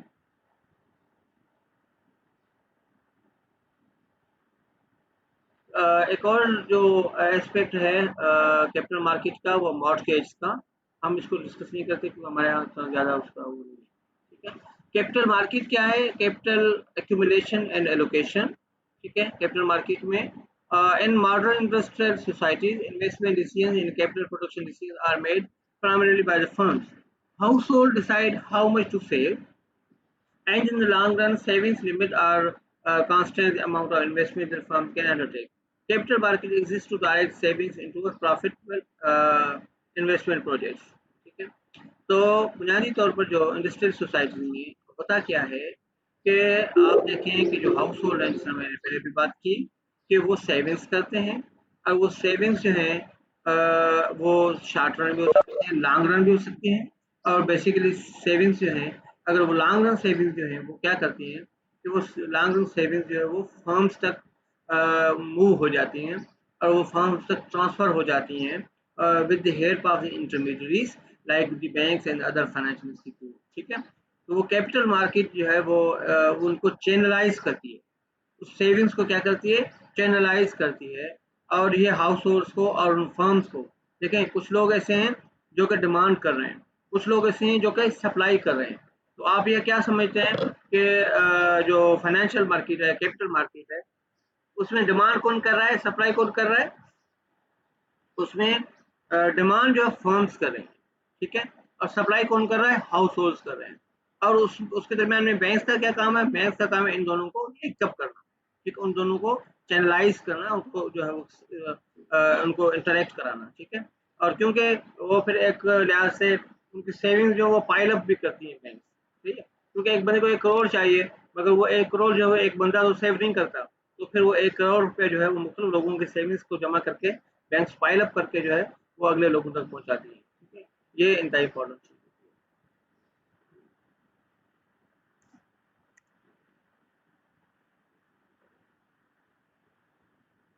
So next is demand for new capital and investment decision. Firms have an incentive to expand in industries that earn positive profits. There is a rate of return above normal. And in industries which economies of scale lead to lower average costs at higher level of output. So positive profits in an industry stimulate the entry of new firms. The expansion of the existing firm and the creation of the new firm both involve investment in the new capital. Okay. So the question is why the demand for new capital is created and why people take investment decisions. तो एक चीज़ ध्यान में रखिएगा, थोड़ा सा इसमें समझने की कोशिश करनी है कि you know that when the industries are working, or the sorry firms are working in a particular industry, okay, and there is a greater demand for the goods from the consumers, and those firms are making higher level profits, and such profits are called above normal profits. So when there is the contrast in which some firms are making huge profits, above normal profits. So what happens? Other firms enter into the market to grab the share of those firms who are enjoying above normal profits. ठीक है? इसके इसको आप यूँ समझें कि अगर कोई भी इंडस्ट्री है, उसमें अगर फर्म्स जो है वो कम हैं और उनकी जो प्रोडक्शन है वो उनकी उनको ज़्यादा प्रॉफिट मिल रहा है, यानी उनकी प्रोडक्ट्स की डिमांड जो है वो ज़्यादा है, तो फिर क्या है कि आप जब एक प्रॉफिटेबल बिजनेस आ रहा है और एक उसकी वजह मुख्तलिफ भी हो सकती है, बाज़ औक़ात जो है वो कुछ इकोनॉमीज़ ऑफ स्केल डेवलप हो जाती हैं, जिससे कास्ट जो है वो डिक्रीज़ हुई होती है, और या आउटपुट लेवल जो है ज़्यादा है या डिमांड लेवल ज़्यादा है, ठीक है? जो जो भी सिचुएशन हो उसकी सारी सूरतों में और एक इंडस्ट्री में जो है वो फर्म्स हैं जो उसमें इंक्लूडेड है, वो ज़्यादा प्रॉफिट हासिल कर रही है। ठीक है? तो ये जो पॉजिटिव प्रॉफिट्स हैं, ये क्या करते हैं कि न्यू फर्म्स को स्टिमुलेट करते हैं, कि न्यू फर्म्स जो हैं वो मोटिवेट होती हैं, नए लोग जो हैं वो फर्म्स जो हैं वो डेवलप करके उसमें इंक्लूड हो जाते हैं, ताकि वो आप जो है वो हासिल करें। इससे क्या होगा कि ये इंडस्ट्री के अंदर एक्सपेंशन होता है और इंडस्ट्री के अंदर जो है वो न्यू फर्म्स आ जाती हैं। जब कोई किसी भी इंडस्ट्री में नई फर्म्स की एंट्री होती है, तो फिर इन्वेस्टमेंट डिसीजंस होते हैं, तो फिर न्यू कैपिटल के डिसीजंस होते हैं और नए जो है वो कैपिटल परचेज की जाती है। इसकी एग्जांपल आप ये ले लें, मिसाल के तौर पर अगर किसी एरिया में जो है जिस तरह मदीन है हमारा, तो वहाँ पे आपने देखा कि पहले 1 या 2 शुगर मिल्स थी, ठीक है? और जब ये यहाँ पे देखा गया कि जी यहाँ शुगर केन ज़्यादा होता है, तो और जो शुगर मिलें हैं और वो ज़्यादा प्रॉफिट ले रही हैं, तो फिर और भी शुगर मिल्स डेवलप हो गई, ठीक है? और शुगर मिल्स आ गई। तो आप ये देखें कि पहले अगर 2 शुगर मिल्स थी, तो वो यहाँ पे कैपिटल इन्वेस्टमेंट जो है वो महदूद थी, ठीक है? और उन शुगर मिल्स की इजारादारी थी, जिसकी वजह से उनको ज़्यादा प्रॉफिट जो है वो मिल रहा था, सही है? अभी जब नई फार्म जो है डेवलप हुई, एक हुई, फिर तीसरी हुई, फिर चौथी हुई, फिर पांचवी हुई, ठीक है? जब दो के बाद तो फिर क्या हुआ कि जब एक बंदा नई जो है वो फैक्ट्री डेवलप करता है, कोई मिल डेवलप करता है, कोई शुगर मिल डेवलप करता है, तो फिर क्या करेगा वो?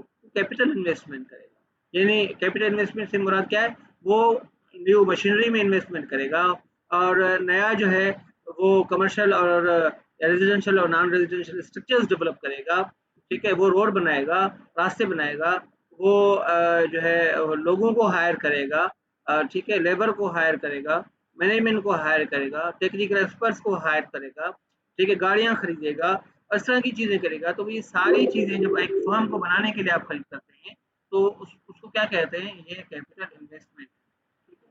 उसको कहते हैं कैपिटल इन्वेस्टमेंट। तो ये कैपिटल इन्वेस्टमेंट बढ़ जाएगी। बात समझ में आ रही है इस तरह? ठीक है?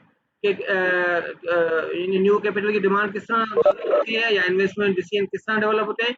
इन्वेस्टमेंट डिसीजन उस वक्त डेवलप होते हैं जब कोई भी फर्म्स जो हैं वो न्यू फर्म्स जो हैं वो एंट्री मारें इंडस्ट्री में, ठीक है? यानी नई फर्म जो है वो डेवलप हो, नई फर्म जो है स्टेब्लिश हो।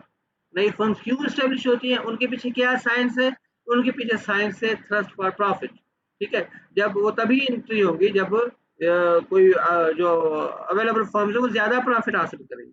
अभी आपने देखा इस वक्त जो है वो मुझे नहीं लगता कोई बंदा जो है वो कोई इस वक्त कोई भी बंदा जो है आप देखें कि सीएनजी स्टेशन के लिए अप्लाई करता हो या उसका ज़हन रखे, ठीक है? मतलब कम होगा, ठीक है? वजह क्या है? इस वक्त सीएनजी की जो मार्केट है वो थोड़ी डिप में जा रही है, सही है? कि उसकी डिमांड डिक्रीज़ हो गई है, जो पहले से लोग मौजूद हैं वो इतना ज़्यादा प्रॉफिट हासिल नहीं कर पा रहे, क्योंकि पेट्रोल की कीमतें कम हो गई हैं, तो लिहाज़ा गाड़ियाँ जो हैं वो ज़्यादातर जो है वो पेट्रोल को प्रेफ़र कर रहे हैं, ठीक है? सीएनजी को प्रेफ़र नहीं कर रहे। और फिर इस वक्त लॉकडाउन की सूरत हाल में जब आपने देखा ट्रांसपोर्ट, जो पब्लिक ट्रांसपोर्ट है वो बंद है, जो कि मेजर कंज्यूमर है सीएनजी का, तो वो भी आप देखेंगे सीएनजी की जो या सीएनजी स्टेशन हैं, उनकी जो इनकम है वो डिक्रीज हो गई है। इस वक्त आप देखें इस दौरानिए में न्यू फर्म्स के लिए का डेवलप होना इतना मुमकिन नहीं है। यानी इस हिसाब से एक न्यू कैपिटल इन्वेस्टमेंट जो है वो सीएनजी स्टेशन के पर्सपेक्टिव में उसके चांसेस कम है। ठीक है, तो ये क्योंकि अब वो नॉर्मल प्रॉफिट वो हासिल नहीं कर रहे। और आपने पहले देखा, थोड़ा सा आपने पहले देखा होगा कि हर जगह जो है वो नए नए सीएनजी स्टेशन बन रहे हैं। तो जब क्या नाम है, इसकी कीमतें बढ़ गई, पेट्रोल लोगों की रीच से बढ़ गया, ठीक है, तो लोग जो है वो उसके देखिए, हमने सब्सिट्यूट इफेक्ट लिया था ना, कि अगर एक प्रोडक्ट की कीमत जो है वो बढ़ जाएगी तो लोग क्या करेंगे, तो लोग वो अपनी नीड सेटिस्फाई करने के लिए उसके चीपर सब्सिट्यूट की तरफ चले जाएंगे। पेट्रोल की कीमतें बढ़ गई, लोग कहाँ गए, लोग सीएनजी की तरफ गए। ठीक है, यानी सीएनजी को जो है उन्होंने सीएनजी स्टेशन से जाके गाड़ियों को अपना सीएनजी पे कन्वर्ट करा लिया। तो उस वक्त किस चीज़ की डिमांड बढ़ गई, जब लोग सीएनजी की तरफ आ रहे हैं तो सीएनजी किट्स इंस्टॉलेशन की डिमांड बढ़ गई। ठीक है, और फिर क्या हुआ कि जब देखा जी चंद जो सीएनजी स्टेशन से वो ज़्यादा पैसा कमा रहे हैं, तो फिर हर बंदे ने कोशिश की कि मैं भी जो है वो इसमें से प्रॉफिट कमाऊँ, मैं भी जो है वो अपना सीएनजी स्टेशन जो है वो यहाँ पे स्टैब्लिश करूँ। तो इस हिसाब से सीएनजी स्टेशन की डेवलपमेंट के अंदर जो है, और आप देखेंगे कैपिटल इन्वेस्टमेंट बढ़ गई। सही है? ये एक चीज होती है कि जब आप देखें कि किसी भी लेवल पर एक पर्टिकुलर इंडस्ट्री में जो कुछ फर्म्स जो हैं वो अबव नॉर्मल प्रॉफिट हासिल कर रहे हैं, तो उस सूरत में जो है न्यू फर्म्स जो आ जाती हैं, जो कि उस अबव नॉर्मल प्रॉफिट की कंडीशन को न्यूट्रलाइज करती हैं और अपना मार्केट शेयर जो है वो क्लेम करती हैं।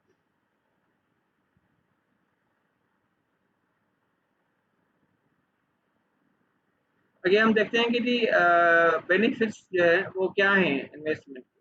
ठीक है, how people form the expectations. ठीक है, what is the art and science behind the developing the profit orientation और profit expectation. Expected benefits of the investment. The investment process requires that the potential investors evaluate the expected flow of future product or services that an investment project will yield. ऐसे नहीं होता कि एक बंदा बैठे बैठे जो जाके डिसीजन ले ले कि मैंने फलां जगह पे इन्वेस्टमेंट करनी। जो इन्वेस्टर्स हैं they assess the situation. Okay, so what they need to assess, they need to assess the expected flow of future profits from the activity of the potential investment project।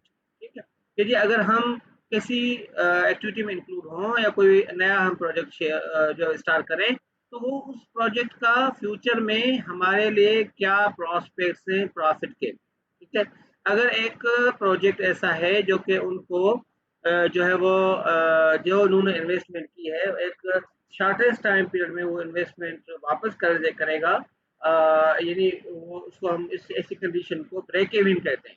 Break even क्या है कि ऐसी condition, यानी एक वो point of the time कि जब आपने आपके जो प्रॉफिट्स हैं वो आपकी इन्वेस्टमेंट के बराबर हो जाते हैं। ठीक है, यानी आपके जो प्रॉफिट्स हैं, प्रॉफिट यानी कि आपके जो आप समझेंगे नेट प्रॉफिट्स हैं, वो आपकी टोटल फिक्स एसेट्स या फिक्स इन्वेस्टमेंट के बराबर हो जाए। मिसाल के तौर पर आपने 1 लाख रुपए से एक जो है वो प्रोजेक्ट शुरू किया और आप मंथली जो है वो 10,000 का रेवेन्यू जनरेट कर रहे थे, जिसमें से मंथली आपकी से फॉर एग्जाम्पल जो 5,000 आपका जो है वो सेविंग हो रही थी। तो आप देखें कि 1 लाख रुपए की जो अमाउंट है वो आप कितने अरसे में डेवलप कर लेंगे। ठीक है, तो तकरीबन जो है वो आपका समझो कि 1 साल कुछ महीनों में आप जो है वो हासिल कर लेंगे। ठीक है, तो ये चीज़ें होती हैं कि आप के वो जो पॉइंट है वो आपका हासिल हो जाएगा, उसको हम ब्रेक इवन पॉइंट कहते हैं।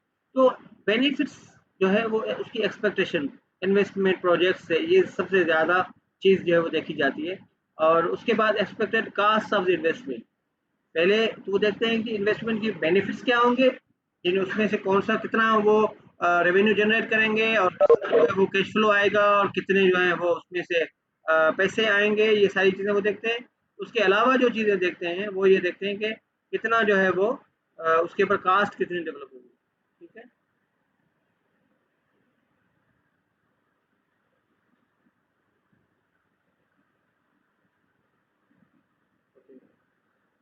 The ability, sorry, what is the expected cost of investment? Expected cost of investment is the ability to lend the market rate of the interest, means that there is an opportunity cost associated with every investment project. The evaluation process thus involves not only estimating future profits, but it also compares them with the possible alternative uses of the funds and requires to undertake the project. At a minimum, those funds could earn interest in financial markets. Okay. So what is the opportunity cost, यानी हर जो business investment है, आप देखें कि अगर कहीं भी आप इन्वेस्टमेंट का डिसीजन लेना चाहते हैं, अगर आपके पास इतना एक अमाउंट है, कैपिटल है, जिससे आप कोई प्रोजेक्ट डेवलप कर सकते हैं, तो you have lot of alternatives to invest your money, ठीक है, to invest your capital into that. तो आप फिर मुख्तलिफ किस्म के प्रोजेक्ट्स आपके सामने आ जाते हैं। मिसाल तो आपके पास 10 लाख रुपए हैं, तो 10 लाख में आप क्या बिजनेस करना चाहते हैं? आप कहेंगे कि 10 लाख रुपए में जो है मैं कोई मुर्गी का जो है वो फार्म डेवलप करूं, 10 लाख रुपए में मैं कोई छोटा जो है वो रेस्टोरेंट खोलूं, 10 लाख रुपए में मैं कोई फास्ट फूड का जो है वो रेस्टोरेंट खोलूं, या 10 लाख में मैं कोई और शॉप जो है वो बनाऊं। ठीक है, मुख्तलिफ किस्म के आपके पास प्रोजेक्ट्स आ जाए, ठीक है। फिर आप क्या करेंगे? अल्टरनेटिव्स आपके पास ज़्यादा हैं। फिर आप हर अल्टरनेटिव की उसकी कास्ट ऑफ इन्वेस्टमेंट चेक करेंगे कि जो है वो कितना खर्चा आएगा, और उसके जो है वो आपको फिर बाद में आप उसके बेनिफिट्स देखेंगे। ठीक है, दोनों चीज़ें आप कंपेयर करेंगे और फिर देखेंगे कि कौन सा जो अल्टरनेटिव है जिसपे आपकी इन्वेस्टमेंट कास्ट कम है और उसके प्रॉफिट ज़्यादा हैं, तभी आप उसको जो है वो आप हासिल कर सकेंगे, ठीक है। और तभी आप वो फैसला कर सकेंगे कि मुझे किस इन्वेस्टमेंट की तरफ जाना है और कौन सा प्रोजेक्ट जो है वो चूज करना है। तो आप क्या करेंगे? कौन सा प्रोजेक्ट चूज करेंगे?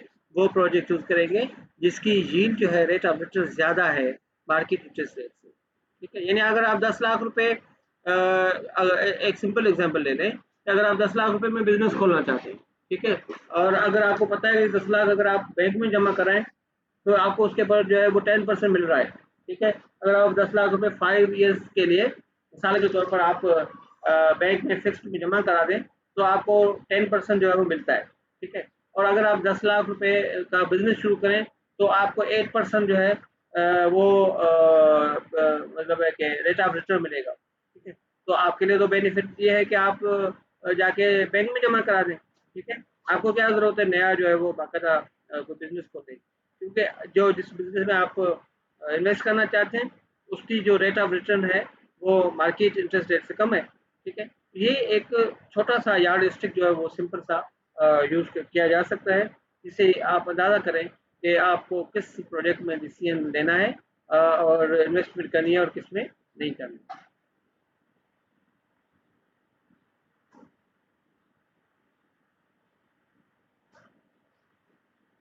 Again comparing the cost and expected return, rate of return, expected rate of return की जो हमने पहले बात की थी वो क्या है, उसकी डेफिनेशन ये है, annual rate of return that a firm expect to obtain through a capital investment.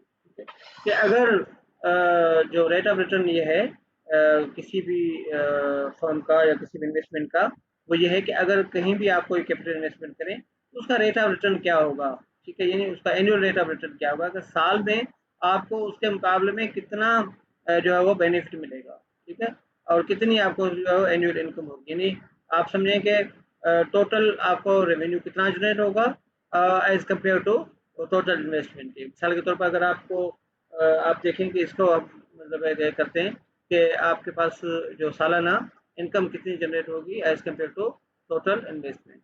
Expected rate of return on an investment project depends on the price of the investment, expected length of the time the project provides additional cost, savings or revenue, and the expected amount of revenue attributable to each year of the to the project. Okay, ये देखें एक example ले लें, comparing cost and expected return, potential investment projects and expected rates of return for a hypothetical firm based on forecast of the future profits attributable to investment. Okay, तो मिसाल के तौर पर जो आप अगर इन्वेस्टमेंट करना चाहते हैं तो क्या कर सकते हैं कि न्यू कंप्यूटर नेटवर्क है, से फॉर एग्जाम्पल 400,000 का, ठीक है, और एक्सपेक्टेड रेट ऑफ रिटर्न क्या होगा उसका 25%, सही है। तो अगर आप कंप्यूटर का जो नेटवर्क जो है वो डेवलप करना चाहते हैं और या न्यू ब्रांच प्लांट आप बनाना चाहते हैं तो उसके इतनी इन्वेस्टमेंट है, 20% का रेट ऑफ रिटर्न है, sales office in another state, ठीक है, और न्यू ऑटोमेटेड बिल्डिंग सिस्टम, और उसका 100,000 जो है वो टोटल इन्वेस्टमेंट है, और उसका रेट ऑफ रिटर्न जो है वो क्या है 12% है। और तीसरा जो है नेक्स्ट जो ऑप्शन है वो क्या है कि 10 न्यू डिलीवरी ट्रक्स, उसका जो है इन्वेस्टमेंट क्या है 400,000, और उसका रेट ऑफ रिटर्न क्या है 10%।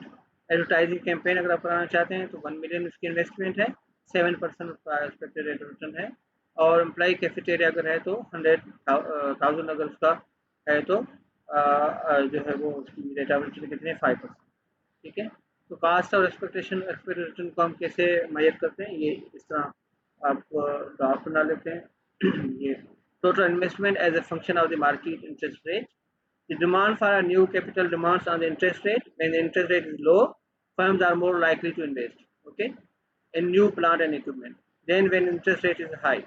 Okay, this is so because interest rate determines the direct cost, interest on the loan, or opportunity cost in alternative investment of each project. ठीक है, अगर इंटरेस्ट रेट आपको ज़्यादा मिल रहा है फर्म मार्केट से तो यकीनन आप फिर इन्वेस्टमेंट की तरफ कम जाएंगे और आप जो है वो वहाँ पे अपना करेंगे, जमा करेंगे, ठीक है।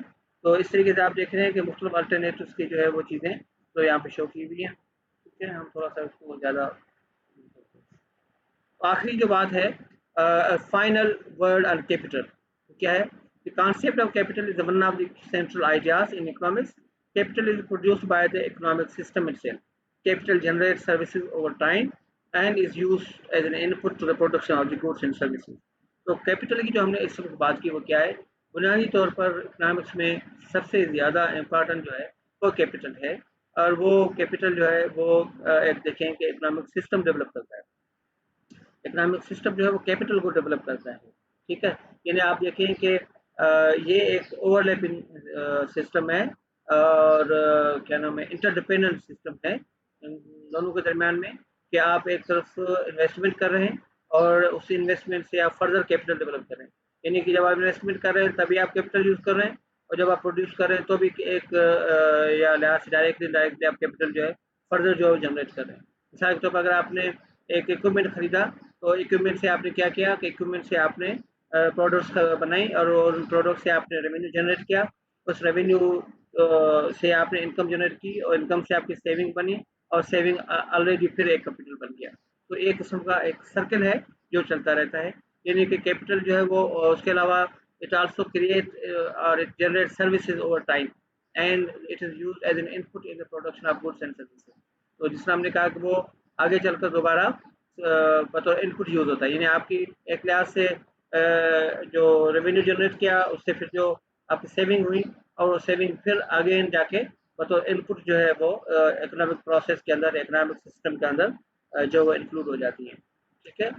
यहाँ आप बताएं अगर किसी को कोई क्वेश्चन है। मैं आपको एक प्रेजेंटेशन जो है वो आपसे जस्ट दिखाऊंगा और उसमें हम ये देखेंगे कि अगर आप दो प्रोजेक्ट्स को एवेलुएट करते हैं तो कौन सी चीज़ों को आप मद्देनज़र रखते हैं, सही है, और किस तरीके से आप उनका जो है वो डिसीजन लेते हैं। और इस प्रोसेस को बुनियादी तौर पर हम कैपिटल बजटिंग भी कहते हैं। ये आप पढ़ेंगे मुख्तलिफ कोर्सेज में, और मैनेजर इकनॉमिक्स में भी पढ़ेंगे और आप जो है वो कुछ और कोर्सेज में भी पढ़ेंगे। मगर यहाँ पे मैं इसकी जस्ट आपको एक चीज़ दिखाना चाहता हूँ कि हम किस तरीके से उसको मेजर करते हैं, सही है। तो पहले हमने बात कर रहे थे कि हम जब भी कैपिटल इन्वेस्टमेंट का डिसीजन लेते हैं तो मुख्तलिफ प्रोजेक्ट्स के पास के अल्टरनेटिव्स हमारे पास मौजूद होते हैं। तो हम हर अल्टरनेटिव को मेजर करते हैं in terms of the cost of investment and in terms of the rate of return from that investment with regard to the market interest rate, okay. उसके बाद और फिर अपॉर्चुनिटी कास्ट को भी देखते हैं। उसके बाद ये हम डिसीजन लेते हैं कि हमें आया इन्वेस्टमेंट की तरफ जाना चाहिए नहीं जाना चाहिए, और फिर इन्वेस्टमेंट की तरफ जाना चाहिए तो कौन से प्रोजेक्ट की तरफ जाना चाहिए, ठीक है। ये एग्जाम्पल जो है, ये प्रेजेंटेशन जो है वो हमें इस सिलसिले में थोड़ा सा समझने में मदद देगी। अगर कोई किसी का क्वेश्चन हो तो एंड में पूछ सकता है। ठीक है।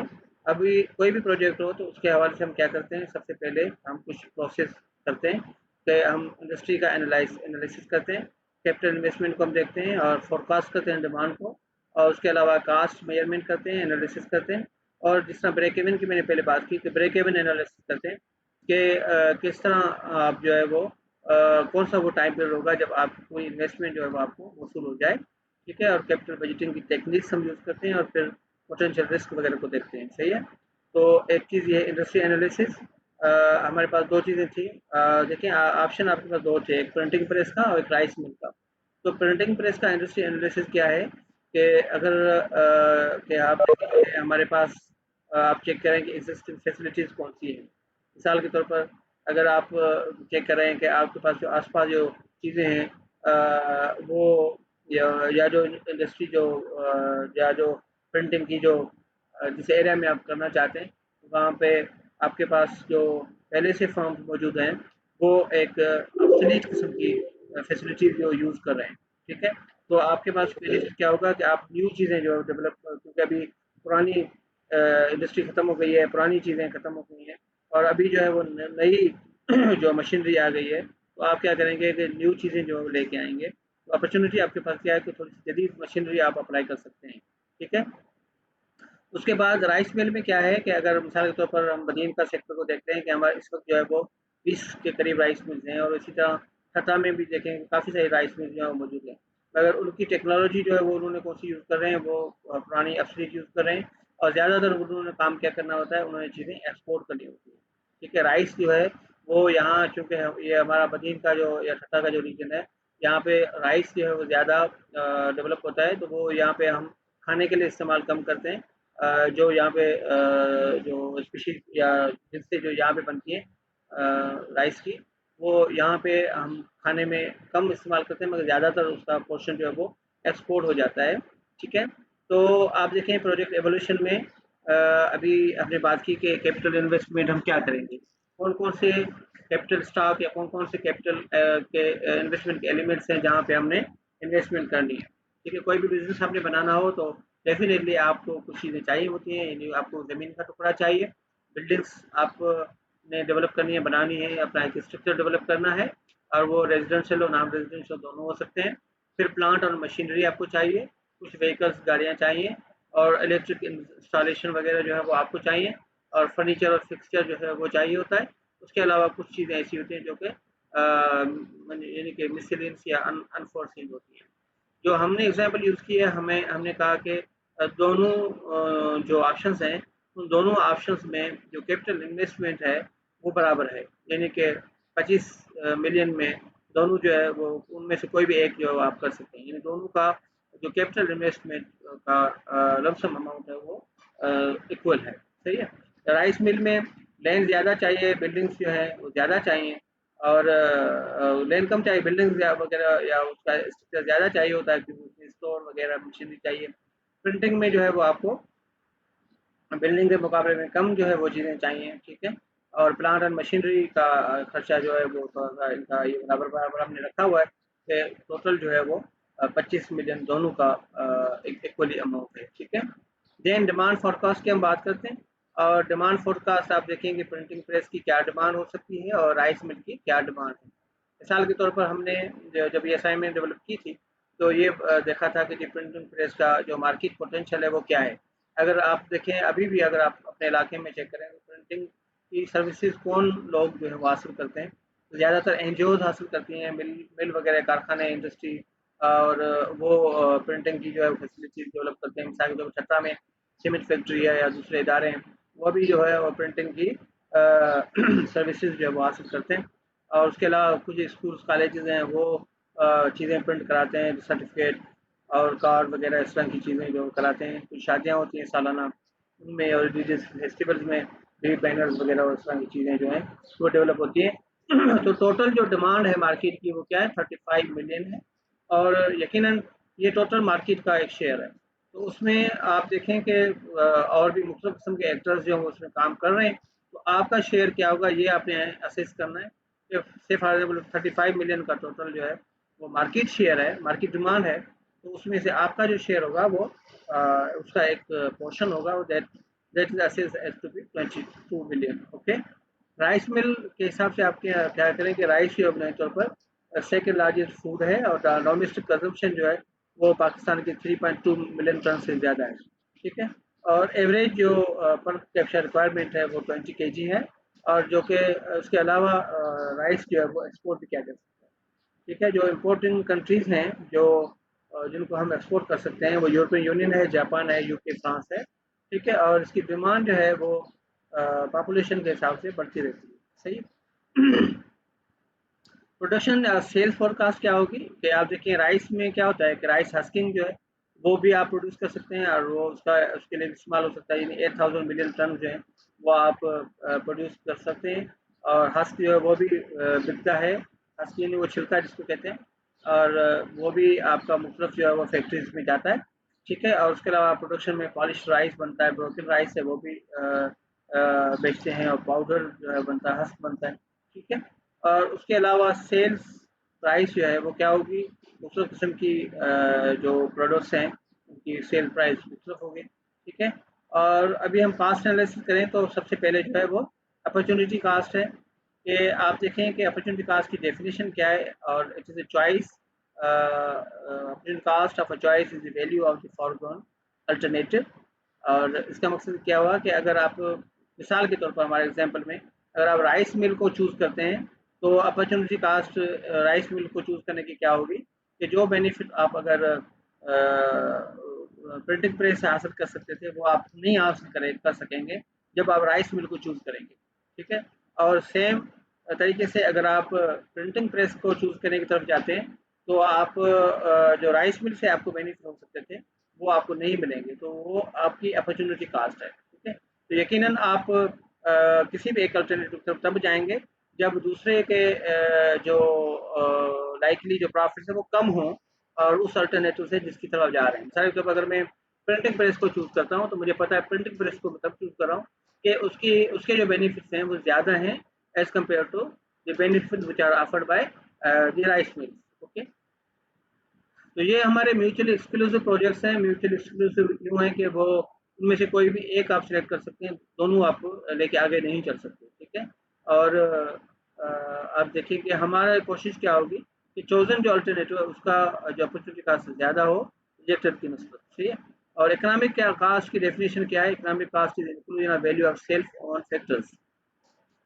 उसमें क्या होगा कि जिस तरह हमने पहले बात की थी कि आमतौर पर हम लोग जब इन्वेस्टमेंट डिसीजन लेते हैं या चीज़ें जब हम कास्ट एनालिसिस करते हैं तो आमतौर पर हम सिर्फ उन चीज़ों को कास्ट मेजर करते हैं जो कि कास्ट हम नॉर्मली पे कर रहे हैं, ठीक है। उसको वो अकाउंटिंग कास्ट का कॉन्सेप्ट है। मिसाल के तौर पर अगर आप बिजनेस कर रहे हैं और आपने चीज़ें खरीद करके ले आए और आप खुद ही मैनेज कर रहे हैं, खुद ही अकाउंटिंग कर रहे हैं, खुद ही रिकॉर्ड रख रहे हैं, खुद ही चीज़ें जाके परचेज कर रहे हैं, खुद ही बेच रहे हैं, खुद ही सेल में सारी चीज़ें हैं, तो आपने जो है आप मंथली से फॉर एग्जाम्पल 3000 का जो है किसी छोटे से बिजनेस से इनकम जनरेट कर रहे हैं, तो आपने आपने वो इनकम कैसे जनरेट की, आपने कहा जी कि मैंने 10,000 की चीज़ें जो हैं वो खरीदी और 15,000 की जो है वो बेची, और 2,000 मेरा जनरली जो दूसरा छोटा मोटा खर्चा था जिसमें बिजली वगैरह और यूटिलिटीज़ और दूसरे जो अखराजात होते हैं वो, और 3,000 मुझे महीने की बचत हो गई। तो भाई 3,000 अगर आप एक बिजनेस एक्टिविटी से कमा रहे हैं तो 3,000 तो आप अगर कहीं मजदूरी कर रहे होते तो भी कमा लेते, ठीक है। तो इस पूरी एक्टिविटी में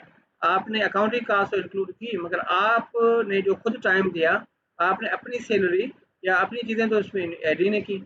अगर आप अपने ऐड करें से फॉर एग्जाम्पल 3,000 ही ऐड करें तो आप तो प्रॉफिट या लॉस दोनों में नहीं है, बिल्कुल बराबर है।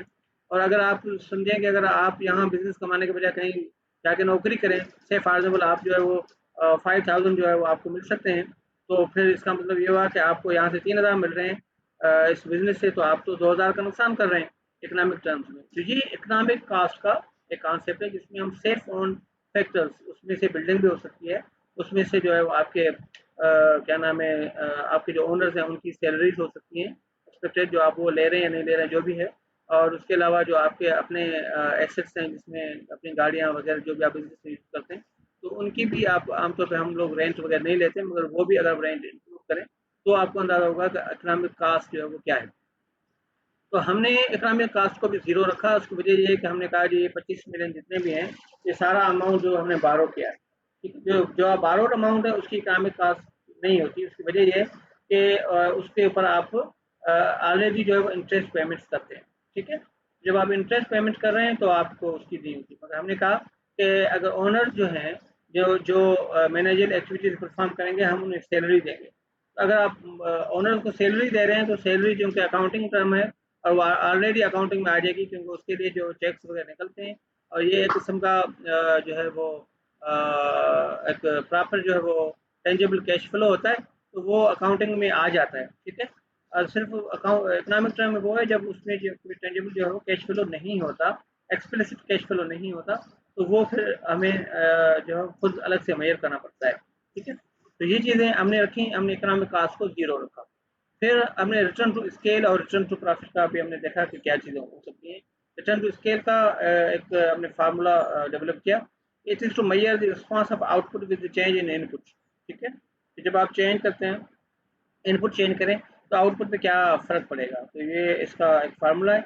हमने कहा है अगर 25% हम लेबर जो है वो इंक्रीज करें और 50% कैपिटल इंक्रीज करें, तो हमारी जो आउटपुट क्या होगी, मतलब है कि 2050 टन बढ़ जाएगी। ठीक है, तो बहरहाल अभी हम प्रिंटिंग प्रेस की अगर हम बात करें तो क्या है, और कैपेसिटी हमने कहा जी हम उसको कितना कैपेसिटी यूज़ करें। अगर 0% पे करेंगे तो टोटल फिक्स्ड कास्ट हमारी 9 मिलियन होगी, जो कि पहले हमने लिखी हुई है।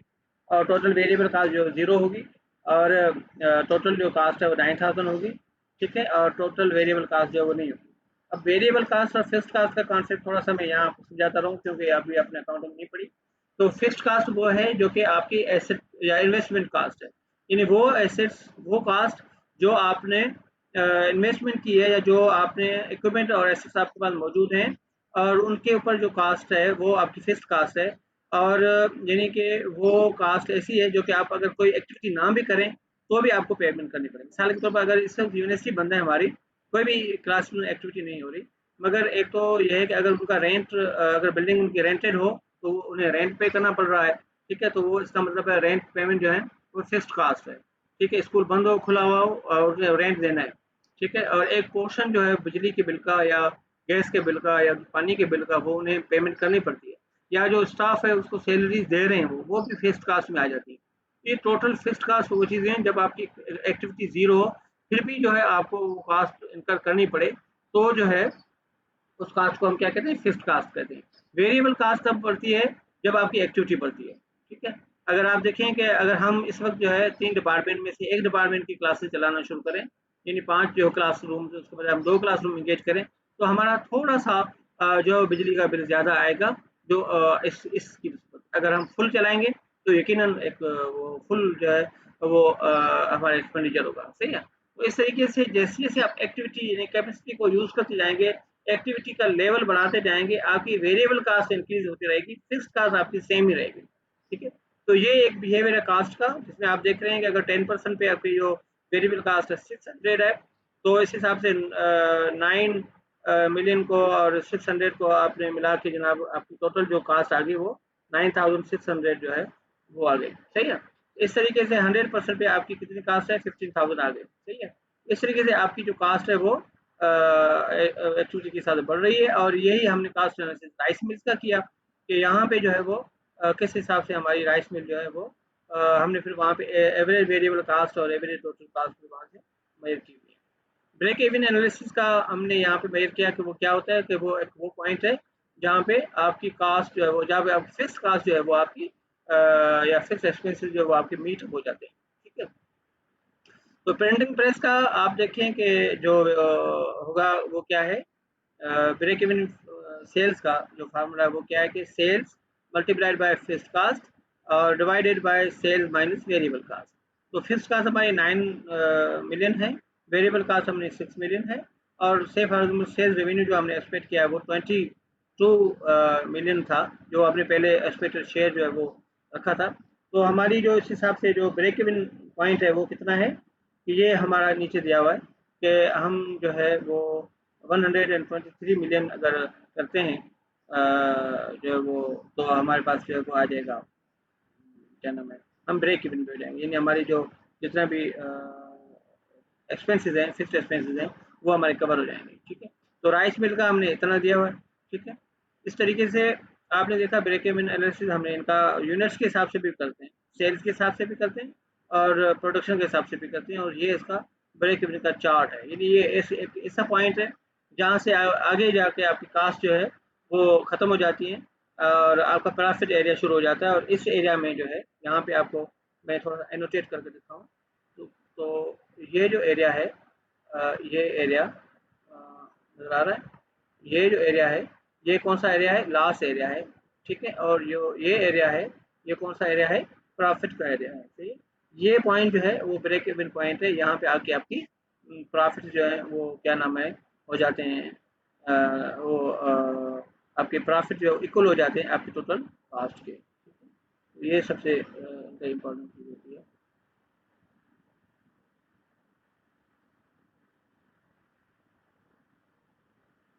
ओके, तो ब्रेक इवन एनालिसिस हमने क्या टारगेट प्रॉफिट को रखते हुए कि अगर हम ये तो था कि जब वो पॉइंट जहाँ पे आपकी जो है वो लॉस अपना आपके प्रॉफिट और आपके मैंने आप नो प्रॉफिट नो लॉस की बुनियाद पर हैं, खड़े हैं, पोजीशन पे खड़े हैं, और जहाँ पे आपके जो रेवेन्यू है वो आपकी कास्ट के इक्वल हो जाता है, ठीक है।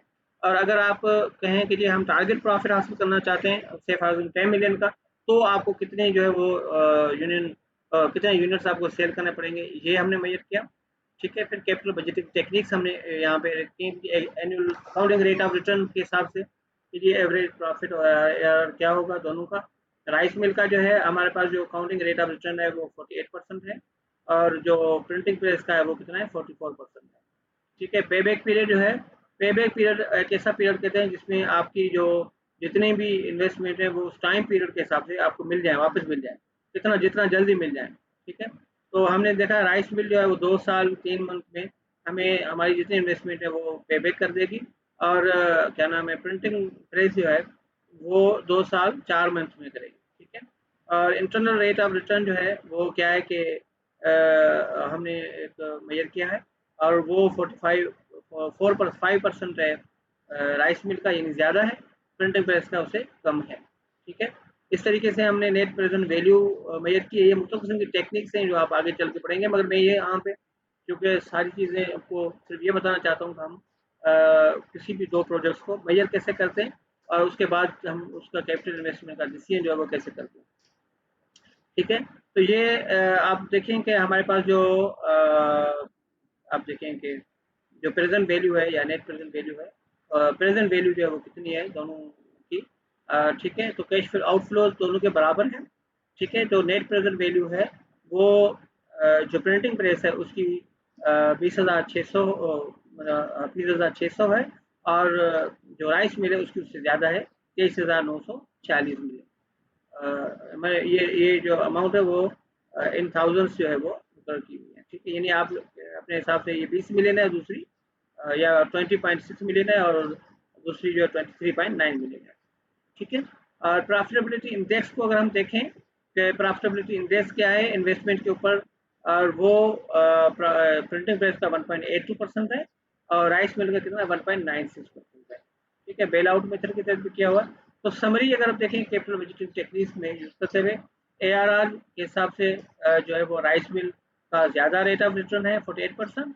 पे बैक पीरियड के हिसाब से अगर हम देखें कि 2.36 उसका है और 2.22 उसका है, यानी कि जो है वो ज़्यादा टाइम लगेगा प्रिंटिंग प्रेस में और कम टाइम जो है लगेगा राइस मिल में।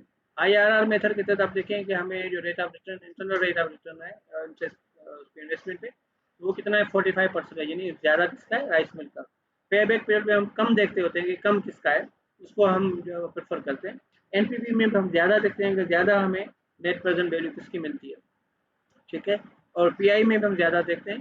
तो हमने देखा कि इस हिसाब से कौन सा जो है वो मौजूद है बेहतर है। तो ये चीज़ें हमने देखी कि राइस मिल के हवाले से जो चीज़ें हैं वो ज़्यादा आ रही हैं, हम राइस मिल को ही सिलेक्ट करेंगे। मगर अभी हम ये देखें कि पोटेंशियल रिस्क जो है वो किस हिसाब से हो सकते हैं। तो प्रिंटिंग प्रेस का क्या पोटेंशियल रिस्क है जी, कंपटीशन है, उसकी यूनियन एक्टिविटीज़ हैं, और लेटेस्ट टेक्नोलॉजी जो है वो भी इस हिसाब से, और न्यू एंट्रीज भी आ सकती हैं। राइस मिल में क्या है क्लाइमेट कंडीशंस, वाटर शॉर्टेजेस, यकीनन यूनियन एक्टिविटीज़ भी जो है वो उसमें इंक्लूड हो सकती है। तो हमने कहा कि on the basis of above analysis rice mill is profitable subject to tolerance level of the management towards the potential risk. ठीक है, तो आप ये चीज़ ध्यान में रखिएगा कि जब भी हम दो प्रोजेक्ट्स जो हैं वो हमारे पास अल्टरनेटिव्स मौजूद हैं, तो हम दो प्रोजेक्ट्स को हम एनालाइज करते हैं, हम देखते हैं कि उनका हम उसके ऊपर इन्वेस्टमेंट कितनी करेंगे और उस इन्वेस्टमेंट से हमें जो रिटर्न मिलेगा, बेनिफिट कितना मिलेगा, और दोनों को हम उसको टेक्निक्स यूज करते हुए एनालाइज करते हैं, असेस करते हैं, एवेल्यूएट करते हैं, मेजर करते हैं, और उसके बाद ही हम किसी एक चीज़ को जो है वो सिलेक्ट करते हैं। ठीक है, तो ये आज का हमारा लेक्चर था, जिसमें हमने देखा कि कैपिटल क्या है और कैपिटल इन्वेस्टमेंट के डिसीजंस कैसे लिए जाते हैं और किस तरीके से हम जो है आप देखेंगे जो है वो मतलब डिसीजंस जो है वो लेते हैं और किस तरीके से कैपिटल हमारे लिए क्या इम्पोर्टेंस जो है वो रखती है। ठीक है, अगर किसी का कोई क्वेश्चन है तो पूछ सकता है, अगर नहीं है क्वेश्चन तो थैंक यू वेरी मच। आपने इतना टाइम जो है दिया। अल्लाह आपका हामी और नासिर हो। अगर किसी का कोई भी क्वेश्चन हो तो मुझे ईमेल भी कर सकता है, व्हाट्सएप भी कर सकता है, सवाल भी पूछ सकता है। अपना ख्याल रखें, अपने आसपास के लोगों का ख्याल रखें और अपनी फैमिली का ख्याल रखें, सोशल डिस्टेंस को फॉलो करें और जो लोकल इंस्ट्रक्शंस हैं उसको फॉलो करें, अपना और अपनी फैमिली का तहफ़्फ़ुज़ करें और अपने आसपास के गरीब और लोगों को जिनको आपकी नीड हो उनका भी ख्याल रखें। अल्लाह आपका हामी और नासिर हो। Thank you.